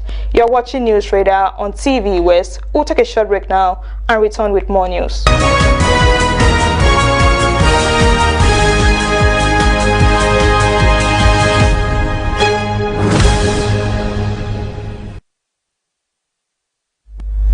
Welcome back here on News Radar. Now to the rest of the news. And the Port and Terminal Multi-Services Limited Area Command of the Nigeria Customs Service has held a sensitization workshop on the deployment of the electronic cargo tracking system. The controller announced that PTML has been selected as the second pilot command for the nationwide rollout following successful implementation at a Apapa Area Command. The deployment forms part of the reform and modernization agenda of the Nigeria Customs Service under Comptroller General Bashiru Adewale Adeniyi. 4 years, cargo moving under Transaya to bonded terminals relied on physical escorts by officers. Rising trade volumes have rendered this approach unsustainable, leading to delays and manpower strain. The controller said the electronic system will address trade-related challenges with multiple benefits. It will offer real-time cargo monitoring via GPS from departure to final destination. It will help eliminate diversion and leakage with instant alerts triggered by route deviation and seal tampering. The system will also optimize manpower deployments, freeing officers from escort duties to focus on other core functions. It will enhance revenue assurance through accurate data and cargo movements and full accountability. In entertainment, Afrobeat superstar Davido has unveiled the official track list for his forthcoming 6th studio album, Oriade, ahead of its July 31st release. The singer shared the announcement on his X account. He wrote that the kingdom expands, featuring musical royalty from the top to bottom. The 13-track project includes collaborations with Black Sherif, Mayokun, Aya Nakamura, and Leon Thomas, among others. Derived from the Yoruba words meaning destiny and crown, Oriade translates to the crowned head. According to the singer, the album is inspired by his musical journey and represents a return to his original high-energy Africa sound, but some observers say it has to do with the controversies surrounding the kidnap and reported rescue of school children and their teachers at Oriade local government area at Oyo State. The lead single, I Know Who I Be, featuring South Africa producer Jazz Ward and GLCJ, was released ahead of the album. Oriade follows Davido's 2025 Billboard charts hit album 5. The release marks his 15th year in the music industry. Fans can now pre-order CDs and the full album drops this Friday.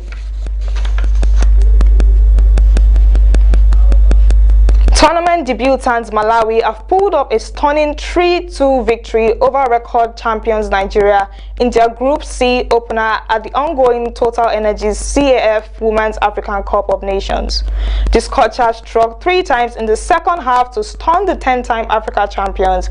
Temwa Chawinga grabbed 2 goals, while her sister Tabitha Chawinga added the other.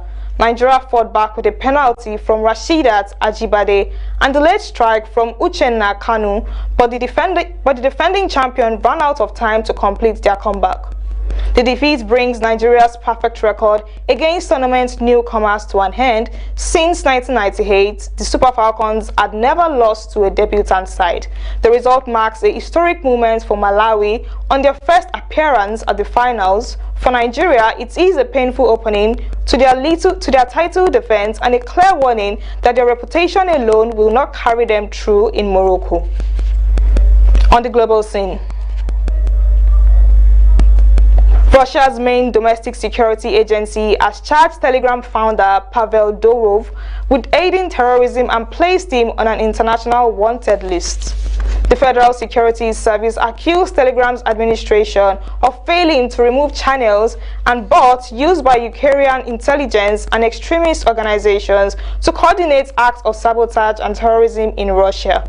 The agency said Ukrainian security services used a dating chatbot on Telegram to lure Russians for sabotage activities. It said 46 users aged 12 to 22 have been detained across Russia since July 2025. Durov announced earlier this year that Russian authorities opened a criminal investigation against him. He accused them of fabricating pretexts to restrict access to Telegram as part of an attempt to suppress the right to privacy and free speech. If convicted, the entrepreneur could face up to life in prison. That's News Radar for this hour. I'm Victoria Ogudende. Thank you for watching us.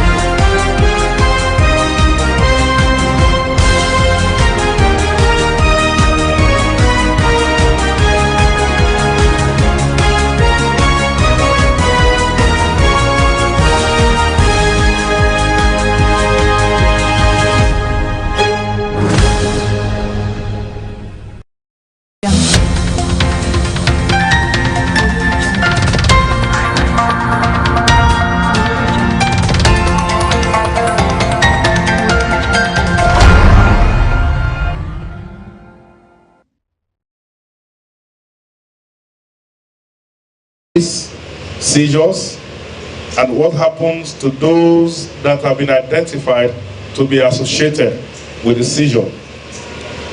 The service has reinforced its core mandate of protecting our national borders through targeted anti-smuggling operations and precise intelligence-driven interventions. Our track record intercepting illegal arms and ammunition underscores our frontline role in the maintenance of national security. The handover ceremony that we are about to witness exemplifies our active collaboration with stakeholders in ridding our society of illicit weapons and strengthening public safety. Let us recall the event of May 2018, when the service intercepted significant cache of arms, including that of 440 pump-action rifles and accessories ingeniously concealed within 516 bags of plaster of Paris cement in 120-footer container with the number PONU 210024/1. And if you can just look across, you will see the container just behind here. This particular gray container. The seizure of this container coincided with heightened security challenges from armed bandits in Northwest and illegal arms proliferations in the Southeast, revealing the linkage between some transnational smuggling networks and our domestic security challenges. Through sustained intelligence operations, later in that year, we also intercepted 2 additional containers, CMAU 189817/8 and GESU 255208/1 at Tinkan Highland Port. And these containers also concealing arms and ammunition, amongst others. Therefore, today we will be handing over a total of 1,599 assorted arms and 2,298 live cartridges recovered from these operations. But I'm going to talk to you first about this particular container that is here. Following this particular seizure, we deployed forensic capacities to conduct detailed electronic analysis of customs documentation and shipping records. Through established diplomatic channels, we partnered with the Ministry of Foreign Affairs to engage the authorities in Turkey, leading to definitive identification of the purchasing company. The investigation trail, which was supported by financial records obtained through court orders in Nigeria, enabled us to establish the identities of those behind these illegal arms shipments. And through our strategic interagency cooperations, particularly with the assistance of the Office of the Attorney General of the Federation, we successfully prosecuted the case, and the SIMS number was FHC/L 339C/208 before the Federal High Court in Lagos. The defendants in the case were Great James Oil and Gas Limited, Ifeoluwa Moses Christ, and Emeka Yume Festus, also known as Amankwa. All of them were convicted on 8-count charges bordering on improper importation. The prosecution successes reinforces the service's zero-tolerance stance against arms trafficking, and it validates the effectiveness and of our judicial collaboration. The proven investigative and prosecutorial approach is currently being applied to recent seizures at the port of Onne, where ongoing investigations continue to yield significant progress within established legal frameworks. And regarding the other ones, those in the 2 other containers, prosecutions is currently going on in the law courts. I can also tell you that we are making progress, and as we hand over these exhibits to the National Center today, we are also going to be handing over the prosecution of the case to the center. Our strategy, combining thorough investigation, decisive prosecution, and successful conviction, has proven effective in dismantling smuggling networks. Let me therefore be clear that we will spare no resource in hunting down, exposing, and prosecuting anyone who attempts to compromise our national security through arms trafficking. We stand ready to deploy our full arsenal of intelligence and enforcement capabilities to protect legitimate trade as we ensure Nigeria's security interests remain paramount. I want to salute the professionalism and courage of our officers who work tirelessly, often in very challenging circumstances, to make these seizures. In addition to those that were made in the ports, some of these seizures were also made by federal operations units in some distant locations in the bushes around our border stations. I commend their effort. More importantly, I also want to commend the effort of the forensic unit of Nigeria Customs Service for their doggedness, for their determination, and high level of professionalism that was exhibited to follow through this particular case and secure conviction. To our partner agencies who have stood shoulder to shoulder with us in this fight, we want to acknowledge their support, and this support has been very instrumental to achieve what we are doing today. Together, we promise that we will continue to build formidable partnerships and create barriers against those who threaten our national security. Let me conclude on the note that the handover of these weapons to the center today symbolizes our commitment to proper disposal of seized arms and highlights our resolve to rid our nations of illegal weapons. We want to thank most sincerely the National Security Advisor that has availed us of the opportunity of working with the National Coordinator and his diligent team at the center, for diligent investigation and prosecution of those that are involved in this heinous crime. Once again, I thank you for your attention. Thank you. Honor and the privilege to once again welcome you to this significant ceremony. I speak today in a dual capacity as the Director General of the National Center for the Control of Small Arms and Light Weapons and as the representative of the National Security Advisor, Malam Nuhu Ribadu. I wish to begin by sincerely appreciating the synergy between the National Center, Office of the National Security Advisor, and the 16 government arms-bearing agencies, particularly the Nigeria Customs Service, whose steadfast determination is key to our collective fight against the proliferation of illicit small arms and light weapons. I recall with pride the notable arms bust of July 2024, when the Nigerian Customs Service intercepted 844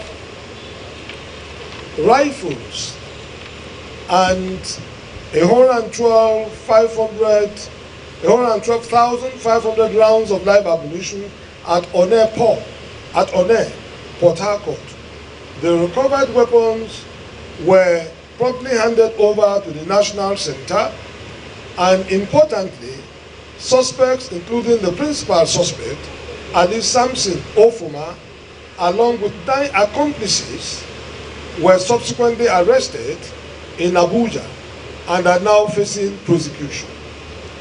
Their apprehension underscores the critical role of our coordinated efforts and reinforces why it is imperative for agencies to continue channeling intercepted arms to the center. Regarding today's handover of intercepted illicit arms by the Nigerian Customs Service, the National Center will take all necessary measures in line with relevant conventions and best practices to permanently remove these weapons from circulation. Since its establishment on the 3rd of May 2021, the National Center has spearheaded multi-stakeholder initiatives to curb the proliferation of illicit small arms and light weapons. We have engaged with ministries, security agencies, international partners, and civil society organizations alike to advance our mission of building a safer, more secure Nigeria and West Africa. Notably, within a short period after assuming office, His Excellency President Bola Ahmed Tinubu, GCFR, Commander-in-Chief of the Armed Forces, signed the Control of Small Arms and Light Weapons Act 2024 into law on 4th June 2024. This swift legislative action underscores the President's unwavering commitment to ensuring peace and tranquility in Nigeria and demonstrates the premium he places on national security for all Nigerians. I would also like to emphasize that the Center's mandate extends far beyond merely receiving illegally acquired arms. As the leading organization for controlling the proliferation of illicit small arms and light weapons in Nigeria, the National Center implements and supervises strategies and policies, collaborates with law enforcement and international bodies, including ECOWAS, the AU, and the UN, manages a national database of weapons, and secures recovered arms. Additionally, the Center serves as the custodian of other categories of weapons, including obsolete stockpiles held by various arms-bearing agencies, which, no longer serving any professional purpose, must be removed from armories to eliminate potential security risks in accordance with international best practices and relevant treaties. By effectively managing the entire life cycle of small arms and light weapons, from registration and tracking to seizure and destruction, the Center actively strengthens our collective security and aligns with global efforts to combat the illicit trade in arms. The National Security Advisor, Malam Nuhu Ribadu, has been steadfast in his commitment to our national security, providing the necessary support and enabling environment for the Center to perform its core functions, thereby mitigating threats such as terrorism, kidnapping, banditry, pipeline vandalism, armed robbery, and all the challenges to our national peace and stability. The National Center remains grateful. Let me also extend my profound appreciations to the Controller General of Customs, Dr. Bashir Adewale Adeni MFR, who is indeed a patriotic Nigerian and who has become a true friend of the Center. His alliance and open door approach to the National Center have greatly facilitated our collective efforts, enabling us to achieve significant milestones. I wish to convey the NSA's commendation to all officers and men of the Nigerian Customs Service for their loyalty and tireless efforts which have led to achieving these critical interceptions. I also wish to appreciate the leadership of all other arms-bearing and security agencies for their dedicated cooperation as we continue to press forward. As we mark yet another milestone in our relentless fight against illicit small arms and light weapons, I urge all stakeholders to remain vigilant and continue our collaborative efforts. Together, in our unified commitment, we can ensure that Nigeria remains resilient against the scourge of unlawful weaponry and that our communities are safeguarded for future generations. Thank you all for your presence and support. May God bless Nigeria. Like I've explained, there are some of these ones that are already concluded. The case of the container is concluded. These ones are still undergoing court processes, but we are going to sort out the documentation, but physically we will hand over everything that we have to the Center for more action.